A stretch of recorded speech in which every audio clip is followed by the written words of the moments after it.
Welcome back, night wanderers, to Nakora Nights. Tonight's stories don't come from the woods or abandoned roads. They come from a place you're never meant to visit. Behind locked screens and encrypted links, there's a darker side of Ontario, hidden on the dark web, where curiosity turns into regret and screenshots become evidence. These are 10 true Ontario dark web horror stories. Real encounters from people who clicked one link too many. A live stream that didn't end when the police arrived. A private forum that already knew the viewer's address. And a file that updated itself while someone was watching it. These aren't creepypastas. These aren't rumors. These are stories from people who shut their laptops and never felt safe again. Before we go any deeper, tell me, where are you watching from right now, and what time is it there? Because if it's late, you might want to check who's online with you. If you're brave enough to keep watching, hit like, subscribe, and comment below. I closed the tab. Now, lower your screen brightness, turn your volume down just a little, and remember, once you see something on the dark web, you can't unsee it. This is 10 Untold Most Disturbing True Ontario Dark Web Horror Stories. Let's begin.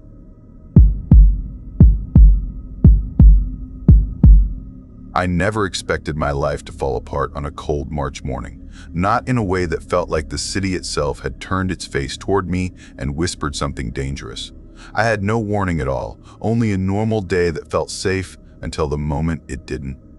Back then, I lived alone in a small 2-bedroom condo on the east side of Toronto, near busy streets that always hummed with noise, where streetcars rattled past my windows and people hurried home with their collars turned up against the wind. My name is Jack Hale, and to understand how everything spiraled out of control, you need to know that my life was as plain as a blank wall. I worked as a mid-level operations planner for a construction logistics firm, the kind of job where spreadsheets ruled my day and nothing ever surprised me. I was 31 years old, steady, predictable, someone who enjoyed boring things like early morning gym visits and quiet dinners alone with my orange cat Milo. My father lived an hour north of the city on a patch of land he had cared for since I was a kid. My older sister, Megan, had just given birth to twins in London, Ontario, and she called me almost every day to complain about no sleep and constant diapers. That morning, I was laughing with her on the phone, listening to her describe the twins' non-stop screaming, when my buzzer rang, sharp, loud, unexpected. I told her I would call her back and walked to the door, not thinking anything of it because my building had constant deliveries. When I opened it, I saw 2 people standing there in dark coats, stiff posture, faces tight with focus. They reminded me of how government agents look in films, all stillness and quiet pressure. The man was tall with short dark hair and introduced himself as Agent Rowan. His partner, a woman with gray streaks in her hair and eyes that felt like they cut through anything they looked at, called herself Agent Pierce. Something about the way she scanned the hallway behind her made my stomach twist. I stepped aside and let them in.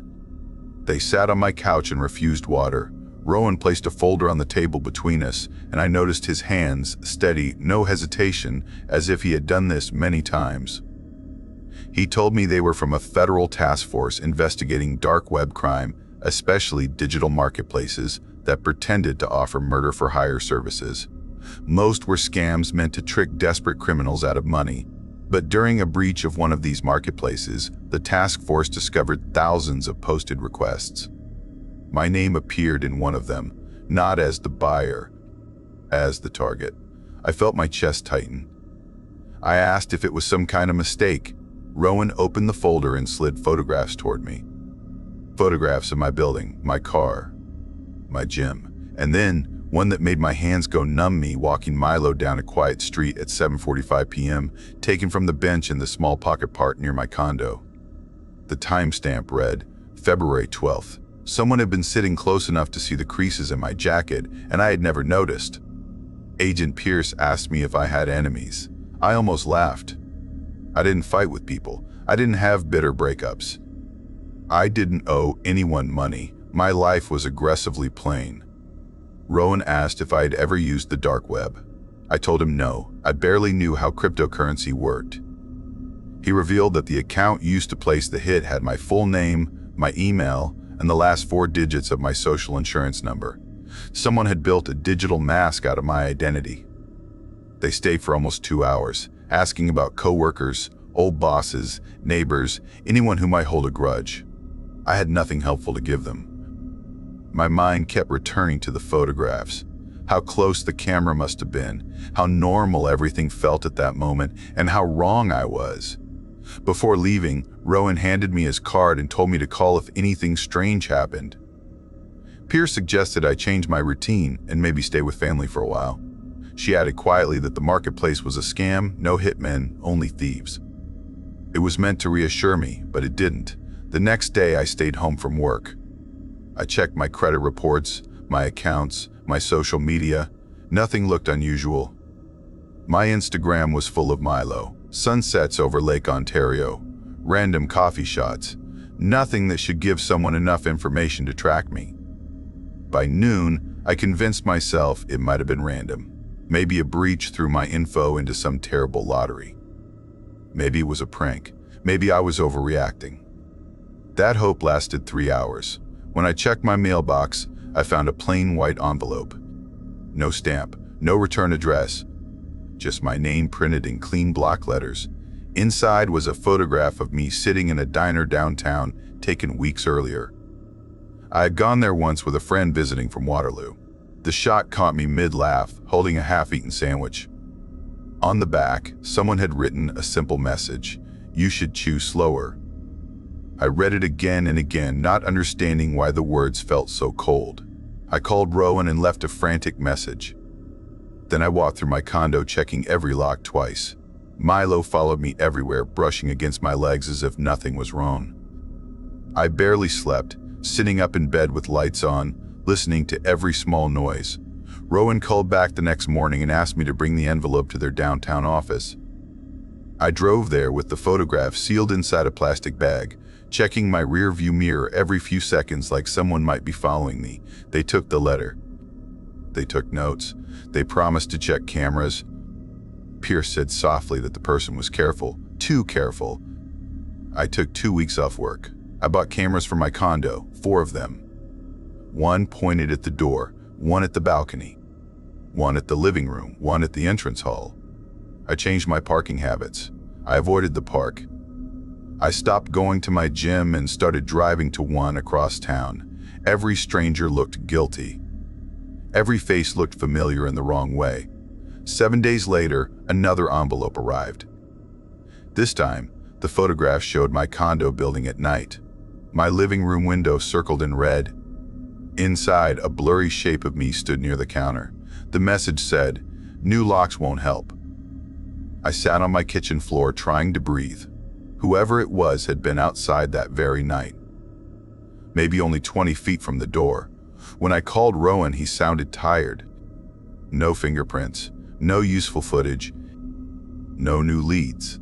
That night, I packed a bag and drove to my father's house north of the city. It rested on old farmland, the kind that stretched into quiet fields where coyotes yipped in the distance. My father, Daniel Hale, was a calm man, retired from decades as an electrician, the kind who responded to emergencies by fixing things instead of panicking. He didn't ask many questions, just gave me a place to stay and handed me a bowl of food for Milo. For the first time in weeks, I felt a small bit of safety because the land was open and hard to approach without being seen. But safety doesn't last long in stories like this. 2 days later, while we were fixing a fence post near the back pasture, I noticed something stuck under my car's wiper. At first, I thought it was a flyer blown by the wind. It was another envelope. Inside was a photograph of my father's house taken from the road with the kitchen window visible.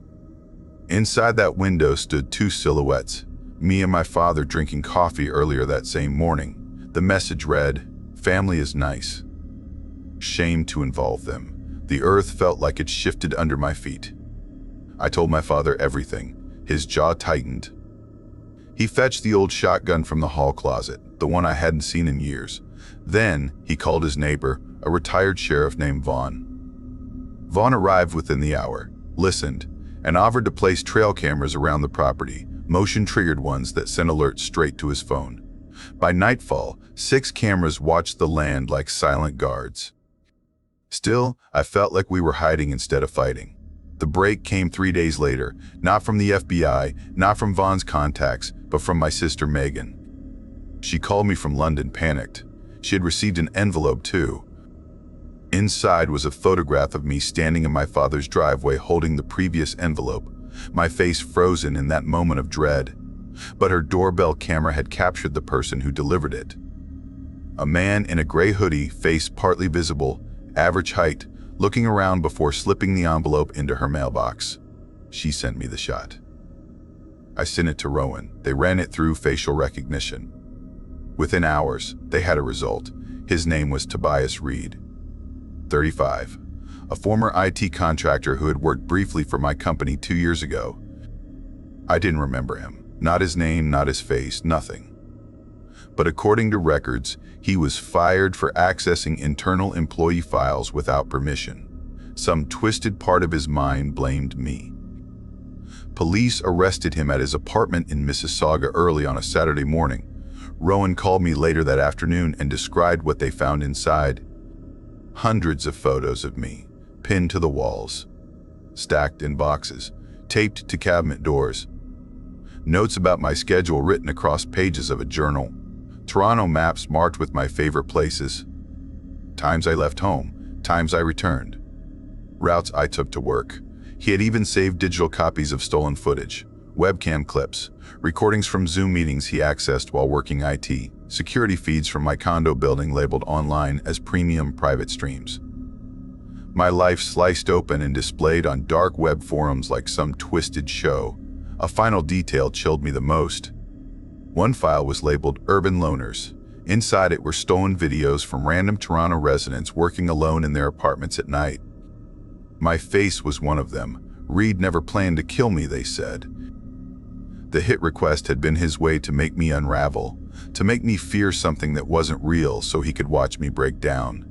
He was charged with stalking, identity theft, harassment, and threats. The judge denied him bail. I eventually returned to my condo, but nothing felt the same. I checked every corner before sleeping. Every sound felt wrong.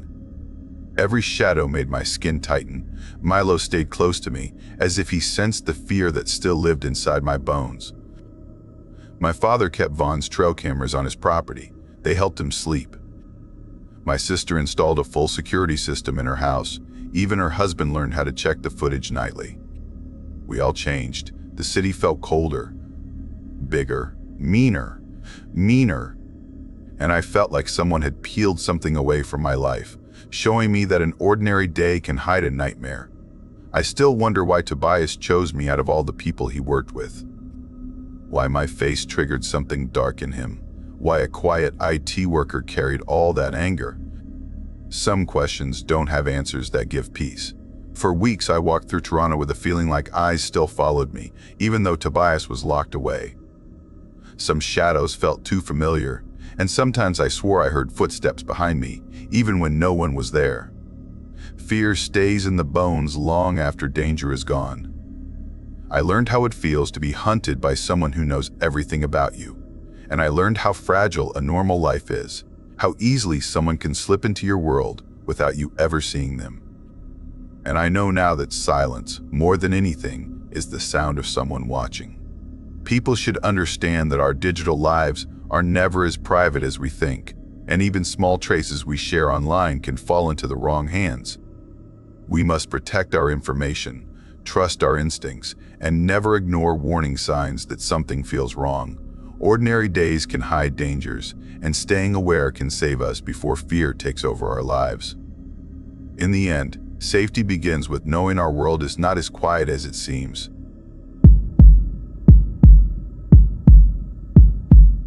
I always believed curiosity was my harmless flaw, something small and funny, something people teased me about the way you tease someone who talks too much or loses their keys. But before I ever understood what danger really looked like, curiosity had already shaped the path of my whole life, pushing me toward places I should never have touched. Places that still follow me every night when I close my eyes. Back then, long before anything strange ever happened, I was just a 12-year-old kid standing in my grandparents' old basement in Ottawa, staring at dusty shelves filled with broken radios, dead computers, cracked screens, and tangled cords. My grandfather used to fix electronics for whoever needed help, and after he passed, the shelves were left untouched, quiet, waiting. I remember picking up an old laptop one winter afternoon, the fan clogged with dust and the keys stiff and yellow, and feeling a strange spark inside me. I took it home, fixed it piece by piece, and when I turned it on, it felt like opening the first door to the hidden world behind the real one. That was the beginning.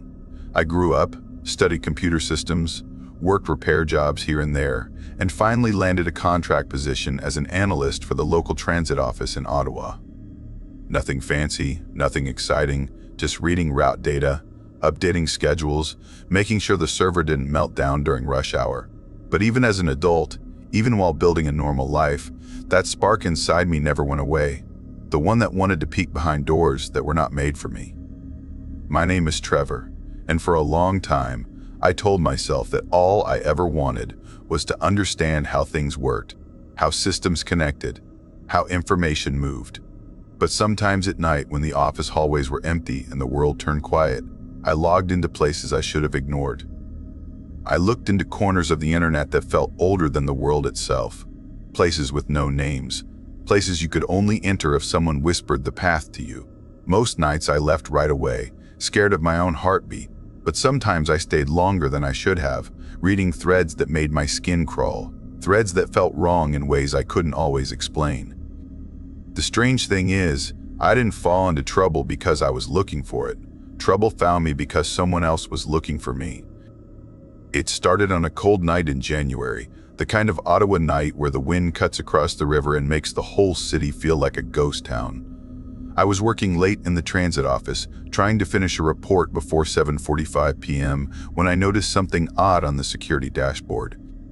One of the bus drivers, a man named Ward, had reported a strange message he found online. It was a screenshot from a deep web post showing a list of bus routes, times, and stop locations. Next to Ward's daily schedule were the words, "predictable movements." My job should have been to file a note, send it to the supervisor, and forget about it, but the phrase stuck in my head like a thorn. I left the office at 8:15 p.m. and walked toward my apartment near the Rideau Canal, the air sharp enough to sting my face. The whole time I kept thinking about that phrase, predictable movements. Someone had been watching our routes, someone had been mapping them, and someone had been bold enough to upload them into a place normal people could not even reach. When I got home, I tried to ignore the unease crawling under my ribs. I made tea, sat down at my old desk, and opened my laptop. I told myself I was only going to look for a minute, just enough to understand if the screenshot was real. But curiosity is not something you switch off. It is something that pulls you in quietly, the way the dark pulls your eyes. The deep web always felt like a hallway full of locked doors, and each door hid something worse than the one before it. That night, after following a trail of strange keywords and encrypted links, I found a marketplace I had never seen before. It didn't sell anything that made sense, not money, not tools, not information. Instead, it held files. Thousands of them. Each one was a log of someone's day, someone's normal life, someone's private movements. Some showed phone tower pings, some showed card transactions, some showed notes about when a person left home or when they stopped at a store, and some showed access logs from places they should have never been posted. One file made my heart freeze. It was labeled Government Intern 0415. When I opened it, I saw internal badge access logs from a federal building downtown, uploaded anonymously by someone who called themselves Mirror Harbor. I stared at the screen until my tea went cold. The logs were real. I knew because I had seen the layout before during a training seminar. Someone with full access was leaking door times, floor levels, and office entries for a person who didn't even know they were being watched. I scrolled further. More files appeared, a policy researcher's private notes, a teacher's calendar for her walk home, Ward's bus routes with the same message from the screenshot. Predictable movements. I should have closed everything. I should have unplugged my laptop and thrown it out the window. Instead, I clicked on a forum link hidden beneath the files. The page was simple. No colors, no icons, no profiles, just a long list of posts. The first thread was called Lantern Paths. The second was called Watcher's Report. The third was called Those Who Do Not Wander Twice. My fingers hesitated above the trackpad. I clicked Lantern Paths. The thread was full of short messages, almost like warnings. One said subject observed leaving at 5:17 a.m., pattern stable. Another said access floor 4 at 2:11 p.m., shadow confirmed. A third said northbound driver rerouted, confirmation pending. The words did not make sense at first, but the tone felt cold, like someone writing field notes for something they didn't want the world to see. I kept scrolling until one post made my whole body go still. It was short, only one sentence. Analyst in transit office shows irregular curiosity. Monitor next 72 hours. That was me. I shut the laptop so fast the room seemed to shake. For a moment I couldn't breathe. How could they know who I was? How could they see what I was doing? The shadows in my apartment suddenly felt too heavy, the corners too dark, the walls too thin. I checked the locks 3 times before forcing myself to lie down, but even in the dark my heart stayed awake. The next morning I walked to work with my shoulders tight and my head down, watching every car, every window, every person who passed too close. Nothing looked different, but something felt wrong, like the air had sharpened overnight. At 9:23 a.m., I reached the office and found my supervisor waiting at my desk. She asked why I had pulled old log files after hours. I opened my mouth, but no words came out. She walked away after a moment, but her confusion seemed too natural, as if she honestly didn't know anything. That scared me more. Whoever posted that message didn't work here. At noon, I went outside for fresh air. While walking past a bus shelter, I noticed a small folded paper tucked under the bench. I don't know why I picked it up, maybe instinct, maybe fear, maybe that old curiosity whispering again. Inside the paper were 2 lines written by hand. If you keep looking, they will follow. If you stop looking, they already have. I didn't eat lunch. My stomach felt like ice. At 5:46 p.m., I left the office and walked home fast, my breath shaking in the cold. When I reached my apartment building, I saw a dark car parked across the street, engine running, no headlights, a shape sitting motionless inside. I pretended not to notice. I went upstairs, locked the door, and stood in silence listening for footsteps. By 7:11 p.m., I forced myself to open the laptop. I needed answers. I needed to know what Mirror Harbor wanted, who these watchers were, and why my name was on their forum. When the marketplace finally loaded, I noticed something different. A new file had appeared. It was labeled Analyst 728C. I clicked it. My heartbeat stalled. The file showed a list of my daily movements. When I left home, when I entered the office, when I walked to lunch last week, when I stayed late, when I went home. Someone had been watching me for months without me knowing. My chest felt tight, my hands shaking so badly I almost dropped the laptop. I scrolled down and found a note added only minutes earlier. The note said, "Curiosity remains unchanged, progress acceptable, observation continues." I don't remember the next few seconds. I think I stood up. I think I whispered something. I think the room spun. When I finally calmed down enough to think, I knew I had to understand what this network really was. Not the files, not the logs, but the structure behind them. I opened the forum again and read thread after thread, trying to piece together the pattern. Most posts were short and vague, almost like code. Some hinted at locations in Ottawa, old tunnels beneath the city, forgotten basements near Parliament Hill, locked buildings near the river. Others mentioned watchers, shadows, lanterns, patterns, but never explained what any of it meant. Near 3:29 a.m., I found a link hidden at the bottom of a long thread. It didn't lead to a page. It led to a live feed. A camera pointed at a dim concrete room somewhere underground, a single light swinging from the ceiling. The room looked old, dusty, unused, but something about it felt familiar in a way I couldn't explain. As I watched the feed, a faint tapping sound echoed through the speakers, like someone knocking far away. I leaned closer to hear it, and the feed glitched for a moment. When the image returned, the light was no longer swinging. It was still. Completely still. That meant something had stopped it. My whole body shivered. I closed the feed. I closed the laptop. I whispered to myself to stop. But I couldn't. Curiosity is not a choice. It is a pull, a current, a tide. The next day I noticed strange things. A man standing at the bus stop near my apartment kept staring at me from the corner of his eye. A woman in the elevator pressed the wrong floor but stayed when I got off. My phone buzzed at odd times even when no one had messaged me. And every time I walked near a glass window, I felt certain I saw someone behind me who wasn't there when I turned. 3 days passed like this, a slow climb into fear. On the fourth night, something happened that told me the watchers were close. Very close. I was returning home at 8:41 p.m. when I saw the dark car again, same spot as before. This time the passenger window lowered a crack.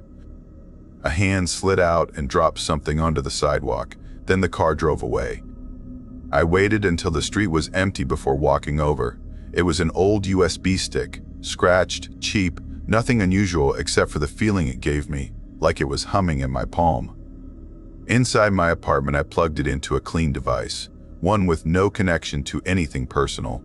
The drive held one file, a simple text file. Inside it were 5 lines. You look behind the first door. Now the halls are shifting. Now they know your steps. Now they wait for you to wander again. Do not walk the river path after 9. My heart dropped. The river path was how I walked home almost every night. I felt watched in my own room, like the walls were breathing, like the air knew my name. I shut all the blinds and sat in the dark trying to calm down, but the stillness made everything worse. At 10:12 p.m., I heard a soft knock at the door, not loud, not urgent, just 2 slow taps. I didn't move. I held my breath. After a long minute, the taps came again, the exact same way. I texted a friend to ask if they were near my building. They weren't. The tapping stopped after a while, but I couldn't sleep that night. Every sound felt wrong. Even the silence felt like it was watching me. The next morning, I found a message slipped under my door. No handwriting, only printed text. It said, "You went too far." I wanted to run. I wanted to hide, but I also wanted to understand why this network existed at all. What did they want with people's movements? Why were they following certain individuals? Why me? I spent the next days researching the history of Ottawa's underground tunnels, old Cold War shelters, abandoned labs rumored to be under the river. Everything pointed to a hidden structure beneath the city, something built long before people stopped paying attention to it. One night around 3 a.m., I opened the deep web marketplace again. A new thread had appeared called Lantern Gathering. Only one post was inside. It said, "The analyst will enter soon. Prepare the hall." I froze. My breath stopped. A cold wave went through me so strong I had to grab the desk to stay steady. They weren't watching me anymore. They were waiting for me. Something clicked in me then, something deeper than fear, heavier than panic. I realized the watchers did not chase people. They predicted them. They didn't stalk. They observed. They didn't break patterns. They used them. I understood the meaning of predictable movements. They mapped people the way you map a path through a forest. Every routine, every habit, every choice. They waited until a person's life lined up with one of their lantern paths, and then that person vanished from the world without anyone noticing how or when. This was not a marketplace. It was a guide, a manual, a system, and I was inside it. The final proof came 2 days later. I was walking near the canal at 6:58 p.m. when a cyclist passed me fast, almost knocking me off balance. Something dropped from his bag and skidded across the sidewalk. I picked it up and felt my stomach twist. It was an ID badge. The photo had been scratched off, the name blacked out. But the building number belonged to a federal office near Parliament Hill, the same building whose intern logs had been leaked on the deep web. Someone had been following that intern. Now they were following me. I hurried home, my pulse racing. Inside my apartment, I locked everything and opened my laptop one last time. When the marketplace loaded, I saw a new file at the top. It was marked with today's date and my ID number from work. I clicked it slowly, afraid of what was coming. Inside the file was a single line, entry confirmed. Analyst will be taken tonight. My mouth went dry. My hands shook. I backed away from the screen. That was when I heard a sound from the hallway, not tapping this time, not knocking. Just the quiet shift of weight, like someone standing outside the door, waiting. I didn't breathe. I didn't move. I didn't blink. The sound stayed there, patient, calm, certain. My mind raced. If I stayed, they would take me. If I ran, they would follow. If I hid, they would find me. There was only one thing I could do. I powered off the laptop. I grabbed my coat. I opened the window and climbed down the fire escape, the metal cold under my hands. I ran into the dark streets of Ottawa, not looking back, not listening for footsteps, not thinking about anything except staying ahead of whatever waited behind me.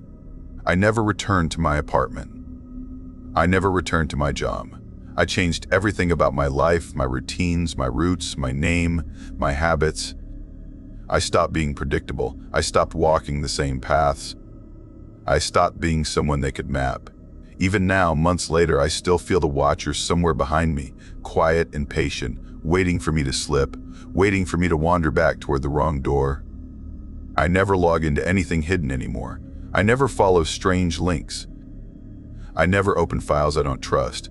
But sometimes, late at night, when the streets are quiet and the air feels thin, I swear I see a figure across the road standing too still, too silent, watching my steps with an interest that feels older than the city itself. Sometimes I wonder if unpredictability is enough to stay alive. And sometimes I wonder what would have happened if I had never clicked that first file, if curiosity had not been the shadow following me since childhood. But the truth is simple. The watchers do not forget the ones who wander. And they do not stop waiting. Curiosity can lead us to knowledge, but when we cross the lines we do not understand, it can also pull us into danger we are not ready to face. The digital world hides shadows that follow anyone who wanders without caution, and every click carries a risk we cannot always see. This story teaches that our routines, our privacy, and our safety can disappear when we ignore the signs telling us to stop. Learn to protect your information, protect your habits, and know that not every door is meant to be opened. I never told anyone this before, because every time I think about what happened, I feel that same cold pressure behind my ribs, the same crawling fear that made it hard to sleep for months. I wish I could say it happened because of something brave or something meaningful, but the truth is much simpler. I was stupid, I was curious, and I pushed a door open that should have stayed shut. Back then, I was living in a small basement rental in Mississauga, working night shifts at a warehouse near Dixie Road. It was not a special job, but it paid for rent and groceries, and I needed both. I liked the quiet of night shifts, the steady hum of forklifts in distant aisles, the flicker of old fluorescent lights, and the echo of my own footsteps across concrete floors. I liked that no one expected anything from me. I also liked the internet too much, especially the corners where people whispered about things they were not supposed to see. That habit started when I was a lonely kid who discovered that secret places online felt safer than real life. Years later, it became something darker, something I used to escape the dull rhythm of work and bills. I told myself it was harmless curiosity, but I knew deep down it was because I felt invisible, and invisible people make strange choices. My story began during one quiet break at the warehouse. It was 3:12 a.m. The building was freezing, and I was sitting between tall stacks of cardboard boxes, scrolling through forums on my phone. One thread mentioned a hidden board deep in the dark web where people traded strange things. Not drugs or weapons, but information, tracking numbers, location tags, data logs from random devices. The post said someone was stealing shipment tracking numbers from real warehouses, then listing them under threads with odd titles like Wanderers on the Move or Incoming Ghosts. I laughed at first. The warehouse I worked in was boring. We shipped kitchen blenders and office chairs.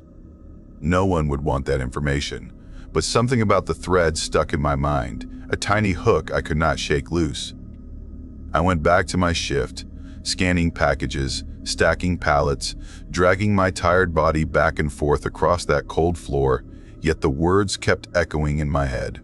When my shift ended at 7 in the morning, I went home, closed the blinds, and opened my old laptop. Part of me hoped I would find nothing, because nothing meant I could forget it. But the other part, the part that had always wanted to peek behind forbidden doors, kept pushing. I found the board after an hour of searching, buried behind redirects and blank login screens that flickered like broken film.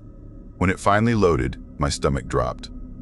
The layout was simple, almost too plain, just gray text on a dark background. Thread after thread went on for pages, each labeled with strange titles that made my skin prickle.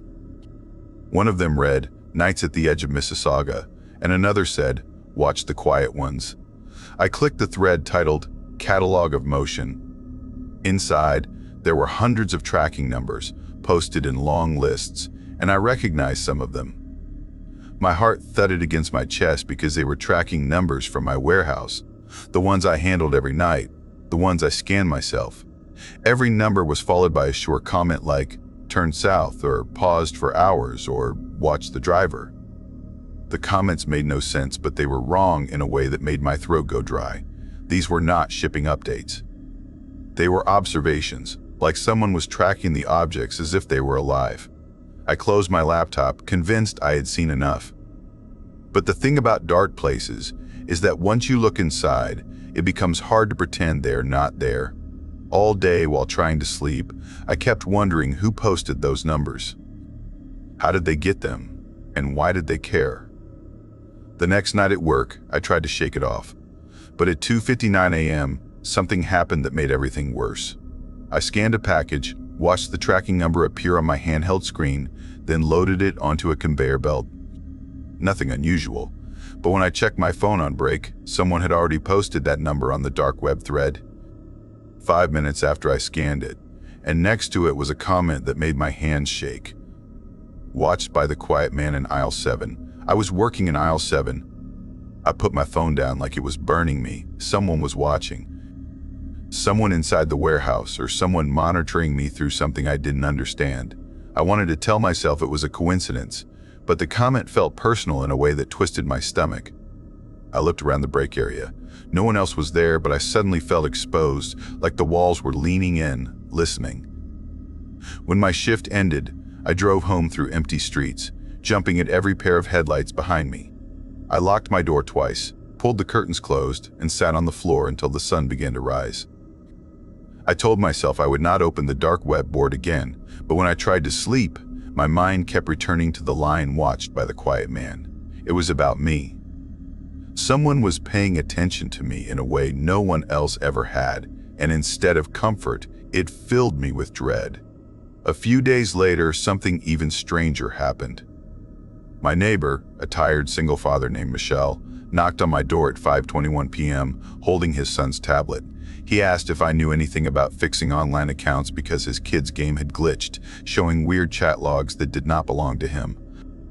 I offered to look, thinking it would be something harmless. But when I scrolled through the archived chats, my chest tightened. The messages were organized under a hidden folder labeled Mind Map of the Little Ones. Inside were hundreds of lines of text, all from strangers commenting on children's behavior during online games. Some of them mentioned Michel's kid by screen name, describing his playing style, his emotions, his reactions. Someone wrote, "He gets scared when left alone in virtual hallways." Another said, "Useful fear patterns." My hands trembled as I scrolled. Michel noticed and asked what was wrong, and I lied, telling him the file must be some glitch. I handed him the tablet and shut my door, but my mind was racing. The same people who track packages were watching children. They were watching everything. That night, I did not go to work. I told the warehouse manager I was sick, then sat in the dark of my basement apartment, barely breathing. My laptop sat on my table like a sleeping animal, dangerous if disturbed, but I could not stop myself. I opened the board again. There was a new thread. It was titled Mississauga Night Rides. I clicked it, my heart pounding against my ribs. Inside were names of rideshare drivers from around the city. They were ranked from safest to most vulnerable. Next to each name were notes like works late alone or avoids bright streets or slow reaction time. Near the bottom of the list, one line made me recoil. Gray sedan, dark circles, checks mirrors too much. That was my car. That was me. Someone had watched me drive home. Someone knew my habits, my exhaustion, the way my eyes flicked to the mirror when I felt uneasy. I typed a message into the board, my fingers trembling. I asked who they were. I asked why they were watching me. I asked what they wanted. The reply appeared seconds later. We notice those who live in the shadows. My breath caught, and for a moment, I felt the room tilt, like the world had shifted off its axis. I typed again, asking how to make them stop, how to disappear from their lists. The answer was simple. You open the door. You stay until it closes. I slammed the laptop shut and ran to the bathroom, gripping the sink until my knuckles turned white. I felt like something had crawled inside my life and made a nest there. I did not leave my apartment for 2 days. When I finally returned to the warehouse, everything felt wrong. Lights flickered when I walked past. My handheld scanner glitched every time I touched it. Coworkers looked at me strangely, or maybe I only imagined it. At 4:22 a.m., a box fell from a high shelf, missing my head by inches. No one had touched it. It just fell. The tracking label on it scraped across the floor, landing at my feet. I looked down. The number printed on it was the same one someone had posted the first night I found the board, the same one with the comment watched by the quiet man in aisle 7. I backed away slowly, my heart beating so loudly I could hear the thumping in my ears. Someone had placed that box there. Someone wanted me to see it. I ran out of the warehouse, got into my car, and drove until the city lights faded behind me. I did not know where I was going, only that I could not stay there. The roads were empty, the world felt hollow, and every shadow looked like it was turning to stare at me. When I finally stopped, I was parked near a small convenience store outside the city. I sat in my car, breathing hard, trying to convince myself I was safe. My phone buzzed. One new notification. I opened it with shaking hands. It was from an anonymous number. The message said, "We lost sight of you. Turn your car lights on." I did not turn them on. I threw my phone into the back seat and drove again, not caring where I ended up. I stayed in cheap motels for 2 nights, avoiding windows, avoiding people, avoiding anything that reminded me of home. On the 3rd night, I checked the dark web board again. I know that sounds insane, but fear does strange things to the mind. Part of me hoped everything had disappeared, that it had all been some horrible glitch. The site loaded slowly, like it was thinking. Then a new thread appeared. It was titled, "The One Who Wanders." Inside was a single line. "Come home. The door is closing." I shut the laptop and sobbed until my chest hurt. Every muscle in my body shook. They were everywhere. They knew where I worked, where I lived, how I drove, how I thought. I wanted to disappear. I went home anyway. I do not know why. Maybe part of me believed there was no use running. Maybe part of me wanted answers. Maybe part of me hoped the door they talked about would close if I did what they wanted. When I walked into my basement apartment, everything felt wrong. The air was stale. The shadows were heavier. The small hallway leading to my bedroom looked longer than usual. I turned on the light, but it flickered and went out. I felt watched. I felt surrounded. I felt like the whole apartment was holding its breath. I opened my laptop. The board loaded instantly. One final message waited for me. "We are done watching. You may sleep now." I sat there staring at the words until my vision blurred. For the first time in weeks, I felt nothing. No fear. No anger. Just emptiness. Like something inside me had been scooped out. That night, I slept. Not peacefully, not restfully, but I slept. In the morning, the board was gone. The site would not load. Every link led nowhere. My laptop screen reflected my own tired face, but I felt different, like a part of me had been left somewhere on the other side of that dark door. I quit the warehouse job. I moved to a different city. I changed my phone number, my habits, my routines. Still, sometimes, when I scan something at a checkout counter or track a package online, I feel a jolt of fear, a tiny reminder. Sometimes, when children play games nearby, I find myself glancing at their screens. Sometimes, when a rideshare car passes me at night, I hold my breath. I worry the door never fully closed. I worry I'm still being watched. This story teaches that exploring unsafe parts of the internet can expose us to real dangers, even when we think we are just being curious. It reminds us that our digital information, routines, and habits matter, and we must protect them the same way we protect our homes. It shows why online safety, privacy settings, and responsible browsing are not just rules but shields that keep us safe. Most importantly, it teaches that the smartest choice is stepping away from harmful spaces before they harm us.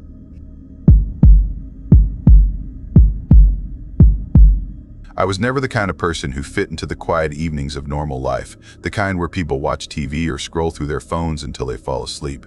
I always felt pulled toward strange corners of the world, places with dust, lost files, and forgotten stories. Maybe it started when I was a kid in Mississauga, always digging through old boxes in my grandmother's basement, finding photos with names nobody remembered, letters nobody wanted to read again. Those tiny mysteries felt like doors to somewhere else, somewhere I didn't understand yet.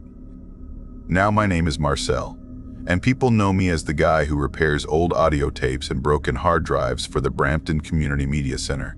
It's a job that sounds small, but it lets me see things most people never notice: whispers stored inside damaged machines, static hiding voices, corrupted files hiding parts of other worlds. People joke that I'm strange, that I like shadows too much, but they don't know that shadows are where the stories start. When my son left for university out west and my partner started working long nights at the hospital, my apartment got too silent, too empty. So I filled the silence with something worse. I started exploring the deep web again, not for thrill, but for that old feeling of finding something forgotten, like walking into an attic nobody has touched for 20 years. At first, it was harmless. Lost forums, abandoned pages, broken message boards. Then, one night, everything changed. It was a cold Thursday in mid-March, the kind where the wind slams against the windows and the whole city seems to whisper. I was following a trail of rotten links through an old archive site, bouncing between mirrors until my head felt foggy. My screen froze, then flickered, then loaded a page so fast it felt like it had been waiting for me. A plain white page, no banners, no icons, just a title at the top written in shaky letters that looked almost carved instead of typed. Lessons. From the cold month, I thought it was some old diary, or maybe a strange experiment. But the date under the title said it had been updated 1 week ago.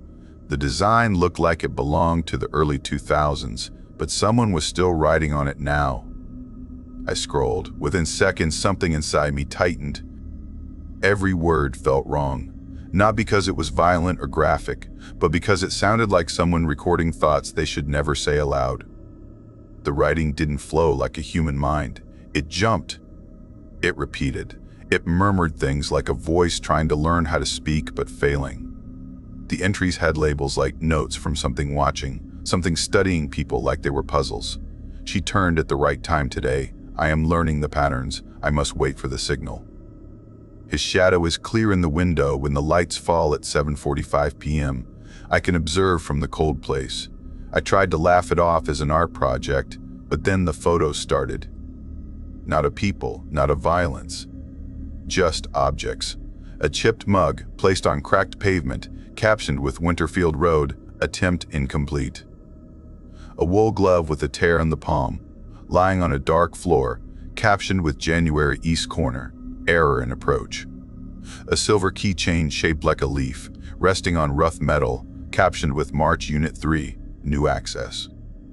They were ordinary things, too ordinary. The more I looked, the more my skin crawled. I scrolled down, heart pounding, convincing myself it was performance art. But then the page glitched, just for a moment. The words twisted across the screen like something crawling underneath the code. I pulled back, whispering to myself that it was nothing, just bad formatting. But the more I read, the more the entries followed a pattern. Something tracked people. It talked about watching times, entry points, the cold spaces between places, with descriptions so vague they felt like riddles or like something that didn't fully understand the world we live in. My breathing turned shallow. I grabbed a notebook and started writing every place mentioned. Not because I wanted evidence, but because I needed to prove to myself it wasn't real. The first place I checked made my whole body lock up. The Winterfield Road listing. I typed Winterfield Road, Brampton missing into a normal browser just to reassure myself it was nothing. But something matched. A teenager named Mira Wesson had been reported missing last autumn. She had last been seen near a bus stop on Winterfield Road. Her backpack was found days later. No clues, no suspects. The article said police believe she may have run away, but her parents swore she wouldn't. I leaned closer to my screen, staring at the photo from the blog, the chipped mug, and read the caption again. Winterfield Road, attempt incomplete. My stomach twisted. I searched the next place mentioned, East Corner, January. And something else matched. Another missing person from Brampton, a man named Harold Monroe, last seen jogging near an industrial lot east of the city. His glove had been found on a frozen sidewalk, the same kind of glove in the blog photo. Another match, another clue. Another whisper of something impossible. My hands were shaking. I told myself coincidences happen. Street names repeat. Lost objects look alike. Anyone could gather news and pretend it's new. But deep inside, something felt colder than the March air outside. When I scrolled further, the entries changed tone. They were no longer confused or wandering. They became sharper, focused, almost excited. The cold place opened tonight. The new one walks in circles at stable hours. The window is weak. The sound will not warn them. I can listen through the hum of their walls. Below it was a picture of that silver leaf keychain. I stared at it so long my eyes burned, because it looked familiar. Then I froze. I had seen that exact design earlier that week at a thrift store near Ontario Street. A young woman had dropped her keys while paying for a jacket. She had laughed, apologized, and picked them up before walking out into the parking lot. That keychain had been in her hand. My arms felt like ice. I searched news. No missing report from that part of Brampton. Nothing about her. Nothing at all. The entry was recent. Too recent. And whatever wrote it, whatever took that photo, it was watching someone who didn't even know they were in danger. The room felt smaller. The shadows by the door looked sharper. The hum of my computer began sounding like it was breathing. I knew I had to call someone. But before I could move, my screen flickered again. Lines shifted, pixels dragged. Then a new message, not part of the page, appeared for a second. I see you now. Every muscle in my body locked. I jerked the power cable out of my computer so fast it scraped the floor. Silence swallowed the room. No hum. No screen. Just my heartbeat slamming in my ears. I didn't sleep. I couldn't. The shadows felt like they were leaning toward me. Every reflection looked wrong. And every sound from the hallway felt like footsteps outside my door. At 7 in the morning, I forced myself to turn my computer back on. My hands shook the whole time. I checked my browsing history, ready to take screenshots of everything. But the page was gone, not missing, not offline. Deleted. Erased like it never existed. I tried every trick I knew, every recovery tool, every archive mirror. Nothing. Only a blank error saying access refused. I grabbed my coat and drove to the Brampton police station. A detective named Officer Ranford listened as I told him everything. He looked patient, but I could also see I sounded like someone who hadn't slept all night. Someone on the edge. He asked if I saved anything. I said no. He asked if I could show him the link. I said it was gone. He sighed softly, wrote down a few notes, and told me they would look into it. He didn't say he believed me, He didn't say he didn't. He just gave me a polite smile that felt like a wall. I went home frustrated and scared. I checked the news every day. Nothing. Then the strange things started happening. The call center where I worked part-time began receiving weird spam calls. Pre-recorded voices making threats. The strange thing wasn't the threats. It was the voice. It was my voice. My own voice chopped into pieces and rearranged into somebody else's sentences. My manager thought it was a prank. I knew it wasn't. Next, a friend who sold used phones told me he saw something under an encrypted deep web board. A list of IMEI numbers, thousands of them. He showed me one. It belonged to a phone I repaired last month. The board said something like, "These ones let me listen through the hum." I felt sick. Then the night security team at the media center found their patrol schedule posted on another hidden forum, like something was studying their movements. It matched the writing style from the blog. I don't know how I kept breathing. Every day felt like walking through fog while something watched from behind the glass of the world. I started checking my locks 3 times before bed. I kept my curtains shut even during the day. My partner told me to talk to someone, but how do you explain something that shouldn't exist? A month passed. Then a new headline broke. A woman named Karina Vale had gone missing near the thrift store on her Ontario Street. The woman with the leaf keychain. I felt my knees weaken when I read the article. She was last seen around the same time the blog posted that picture. Her door wasn't broken. No signs of struggle. Her friend said she mentioned hearing strange humming in her walls. I sat on the floor of my living room, gripping my head while the world spun. I called Officer Ranford again, leaving a voicemail that probably sounded frantic. He called back 4 hours later, his voice tighter than before. He asked me to come in. He didn't ask politely this time. When I arrived, 2 other investigators were there, including a federal tech analyst. They asked me to go through my memory step by step. They talked about anomalies in my system logs from the original night. Strange data spikes, patterns in the corrupted browsing history that looked almost like deliberate movement. Not human movement, something else. One analyst explained that sometimes deep web pages are not run by people at all, but by things made long ago then left running, evolving like mold in a dark room. He said some systems begin collecting information, copying people's voices, watching digital footprints, attaching themselves to missing corners of the internet. He said something might have noticed me before I noticed it. The more he explained, the more my skin crawled. Because none of this sounded like a person, not a hacker, not a criminal, something older, something colder, something that learned by watching us through the cracks of our own machines. The police tried to trace the source. Then everything stopped. No more calls with my voice. No more IMEI dumps. No more leaked schedules. No more sightings. No more missing reports. Even the humming in Karina's apartment walls stopped, according to her neighbors. It felt like the city held its breath. 2 weeks later, I woke up at 2:13 a.m. with a pressure in the room. My computer screen was glowing even though I had turned it off. A single line sat in the middle of the screen. "Thank you for opening the door." My whole body froze. Then the screen went black again. No matter what I did, that message never appeared a second time. I switched computers after that, moved apartments, changed routines, stopped exploring anything deeper than the surface of the internet. The shadows in Brampton still feel heavier than before, like something passed through them and left a piece of itself behind. Sometimes when I lie in bed at night, I think about that plain white page, those objects, those mismatched sentences. I think about how something out there tried to speak like us, tried to learn us, tried to enter our world through the smallest cracks.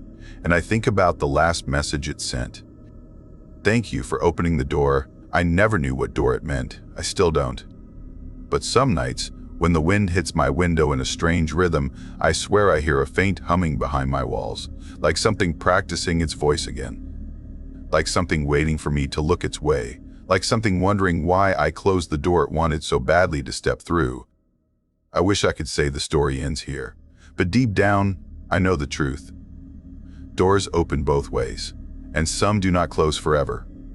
This story teaches us that the most dangerous things are not always outside our homes, but sometimes inside the screens we trust too easily. It warns us that every click has a consequence, and exploring dark digital spaces can invite something that notices us before we notice it. It reminds us that protecting our privacy, our routines, and our minds is not fear, but survival. And it shows us that some mysteries are not meant to be solved, because the cost of opening the wrong door can follow us long after the screen goes dark.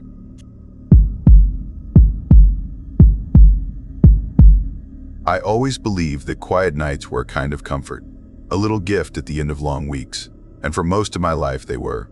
On that Friday night, I thought I was lucky, because my husband Mark was out of town at a training seminar until Sunday, and the silence inside our small house on the east side of Hamilton felt like a break I somehow deserved. I worked long shifts at a packaging plant, checking machine logs and accident reports, so having the whole place to myself seemed like a blessing, not a warning. I ate dinner alone, finished every show in my list, and sat on the couch with a glass of red wine, letting the hours slide by like slow rain on a window. I had nothing else to do, and boredom is like a little itch that keeps growing until you scratch the wrong spot. I remembered something my coworker Nadia had told me at lunch 2 days earlier, how her cousin had wandered into the deep web out of curiosity. She said it in a joking way, but there was something in her eyes that looked serious, like she wished she never knew what he saw there. Her words had stayed in my head, spinning, tempting me with ideas I should have ignored. That night, with my second glass of wine in my hand, I opened my laptop and searched for ways people got into those hidden parts of the internet that you never think about in normal life. I watched a few random tutorials, and even though most of them made no sense, I kept clicking, telling myself it was just exploring, just passing time. After almost an hour, I downloaded a strange browser and connected it the way the video said.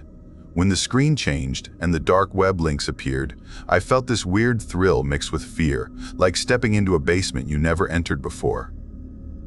Most of the links were broken or in languages I didn't recognize, old pages with corrupted text, things that looked useless and forgotten. I almost gave up, but then one link opened smoothly and loaded a forum that felt too real in a way that made my skin tighten.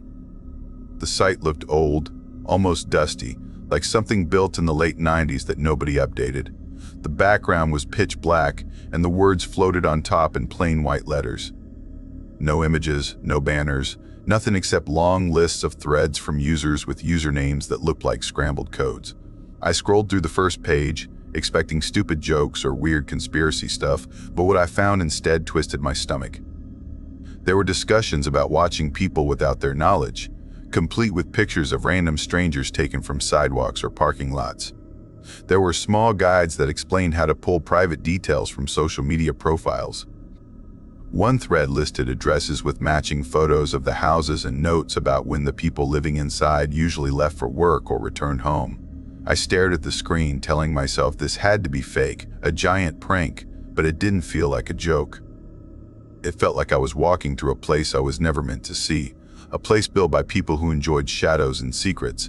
I kept reading anyway, because curiosity is a fragile thing that breaks right when you need it to stay strong. I thought I only looked at that forum for 10 minutes, maybe a little more, but it left a cold pressure in my chest the whole time. At last, my fear woke up and pulled me out. I closed the browser, deleted the files, and shut my laptop like slamming a door in a burning room. I tried to calm down. I poured another drink and told myself I was being dramatic. People exaggerate online all the time, and everything I saw could have been staged for shock. I repeated that to myself until the thoughts blurred. About 20 minutes after I shut everything down, I walked to the kitchen to rinse my glass, letting the warm light and familiar walls make me feel safe again. Then my phone buzzed. I didn't think much of it. I assumed it was Mart checking in or Nadia sending a funny clip, so I reached for it without thinking. The number was strange, a long sequence starting with an area code I didn't know. No name, no hint of who it was. I opened the message, and the picture inside made something deep in me freeze. It was my house. The photo was taken from the edge of the street, maybe 15 feet from the curb. The angle looked like someone walking by had snapped it quickly, catching my front porch lit by the soft yellow bulb in my car sitting in the driveway. I stared at it for a whole minute, feeling my pulse rise like a wave I couldn't control. My mind tried to make excuses, maybe a wrong number or a random mistake, but none of them fit. Another message came. 3 lights on inside. Kitchen, living room, upstairs bathroom. That was all it said, and my stomach dropped. It was true. The kitchen light above me was on. The living room lamp was still glowing. The bathroom light upstairs was shining behind the frosted window. Whoever sent the message wasn't guessing. They were watching my house right at that moment, counting the lights, checking the windows, memorizing what I thought was normal, ordinary life. My hand shook so badly I almost dropped the phone. I wanted to run to every window and see who stood outside, but fear held me still. A part of me thought that if I looked out, they'd see me too, and maybe that was what they wanted. I backed away from the window and tried calling Mark. My fingers were trembling so much I messed up his number twice before getting it right. It rang 3 times and went to voicemail. I tried again with the same result. I sent him a message telling him I needed him to call me now, that someone was outside, but I didn't know if he'd even see it. I dialed the emergency number, but the call didn't connect at first. My screen showed full bars. The network looked fine, but the line didn't ring. It didn't do anything. I tried again, and this time it rang only once before cutting off. I stared at the phone, feeling more alone than I had ever felt. I was inside my home, the place I trusted, and I couldn't reach a single person. Then I heard the sound. It was soft at first, like someone brushing past the door. A subtle rattling noise came from the front entrance, slow and patient, like fingers testing the handle, trying it gently without making too much noise. I held my breath and listened. The sound stopped for a few seconds, then came again, turning the knob little by little, as if the person wanted to see how far it would twist without unlocking. My heart hammered in my chest. I tried to remember if I locked the door when I came home. I always locked it. It was a habit. But in that moment, doubt wrapped around me like a tight rope. What if I forgot? What if the door was loose right now, only held shut by a thin metal latch I didn't push hard enough? The rattling stopped. The silence afterward felt even worse, like the quiet before something terrible. My phone buzzed again. The same number. No picture this time, only 5 words. You never should have looked. The air in my lungs turned sharp. My mind snapped back to the forum I had opened, the threads I shouldn't have read, the messages about tracking people and watching them. Had someone followed me when I clicked those links? Could they pull information from me even when I thought I was hidden? I didn't know how any of it worked. I was just a regular worker in a packaging plant, someone who barely understood how to update her phone, and I had walked straight into a place where curiosity had consequences. I had to move. I couldn't sit there waiting for whoever stood outside. I crouched low and slipped toward the back of the house, staying below the windows and avoiding any direct line of sight. Behind the kitchen was the sliding glass door that opened to a small patio and a narrow yard that ended at a short stretch of woods. Beyond those trees were other homes and the road that connected to King Street. If I could make it into the yard quietly, I could run to the older couple next door, the Mackenzies, who always kept their lights on until midnight. They were kind and steady, the sort of neighbors who never minded helping someone. I reached the sliding door, put my hand on the lock, and tried to breathe quietly. Sliding doors always make noise no matter how slowly you move them, and I prayed the person outside wouldn't hear it. I inched it open, just enough to let cold air brush against my face. I took one step back, ready to push it open wider. My phone buzzed again. A photo. My yard, the sliding door, and me, standing there in silhouette with my hand on the frame. The photo was taken seconds earlier, from somewhere near the tree line, almost exactly behind where I stood. Someone was in my backyard watching me right at that moment. I slammed the door shut, locked it fast, and backed away so fast I tripped over my own feet and crashed into the kitchen island. Pain shot up my shoulder, but fear pushed it aside. I crawled across the floor until I reached the narrow space between the fridge and the wall, the one place no window could see me. My breath came in shaky bursts. I tried calling again, and this time the call connected. A calm female voice answered, asking what the emergency was. Words poured out of me. Someone was outside. Someone was sending me photos. Someone was trying the door. She told me to breathe, to stay hidden, to keep the lights on so the officers could identify the house. She said help was on the way and would be there in about 8 minutes. 8 minutes sounded tiny, but from where I sat, curled in the corner of my kitchen, it felt like a lifetime. I stayed on the line with her, whispering answers whenever she asked a question. I told her about the rattling at the front door, about the picture from the backyard, about the messages that felt like someone whispering in my ear. She kept saying the officers were close. I heard the sirens after what might have been 5 minutes, not 8.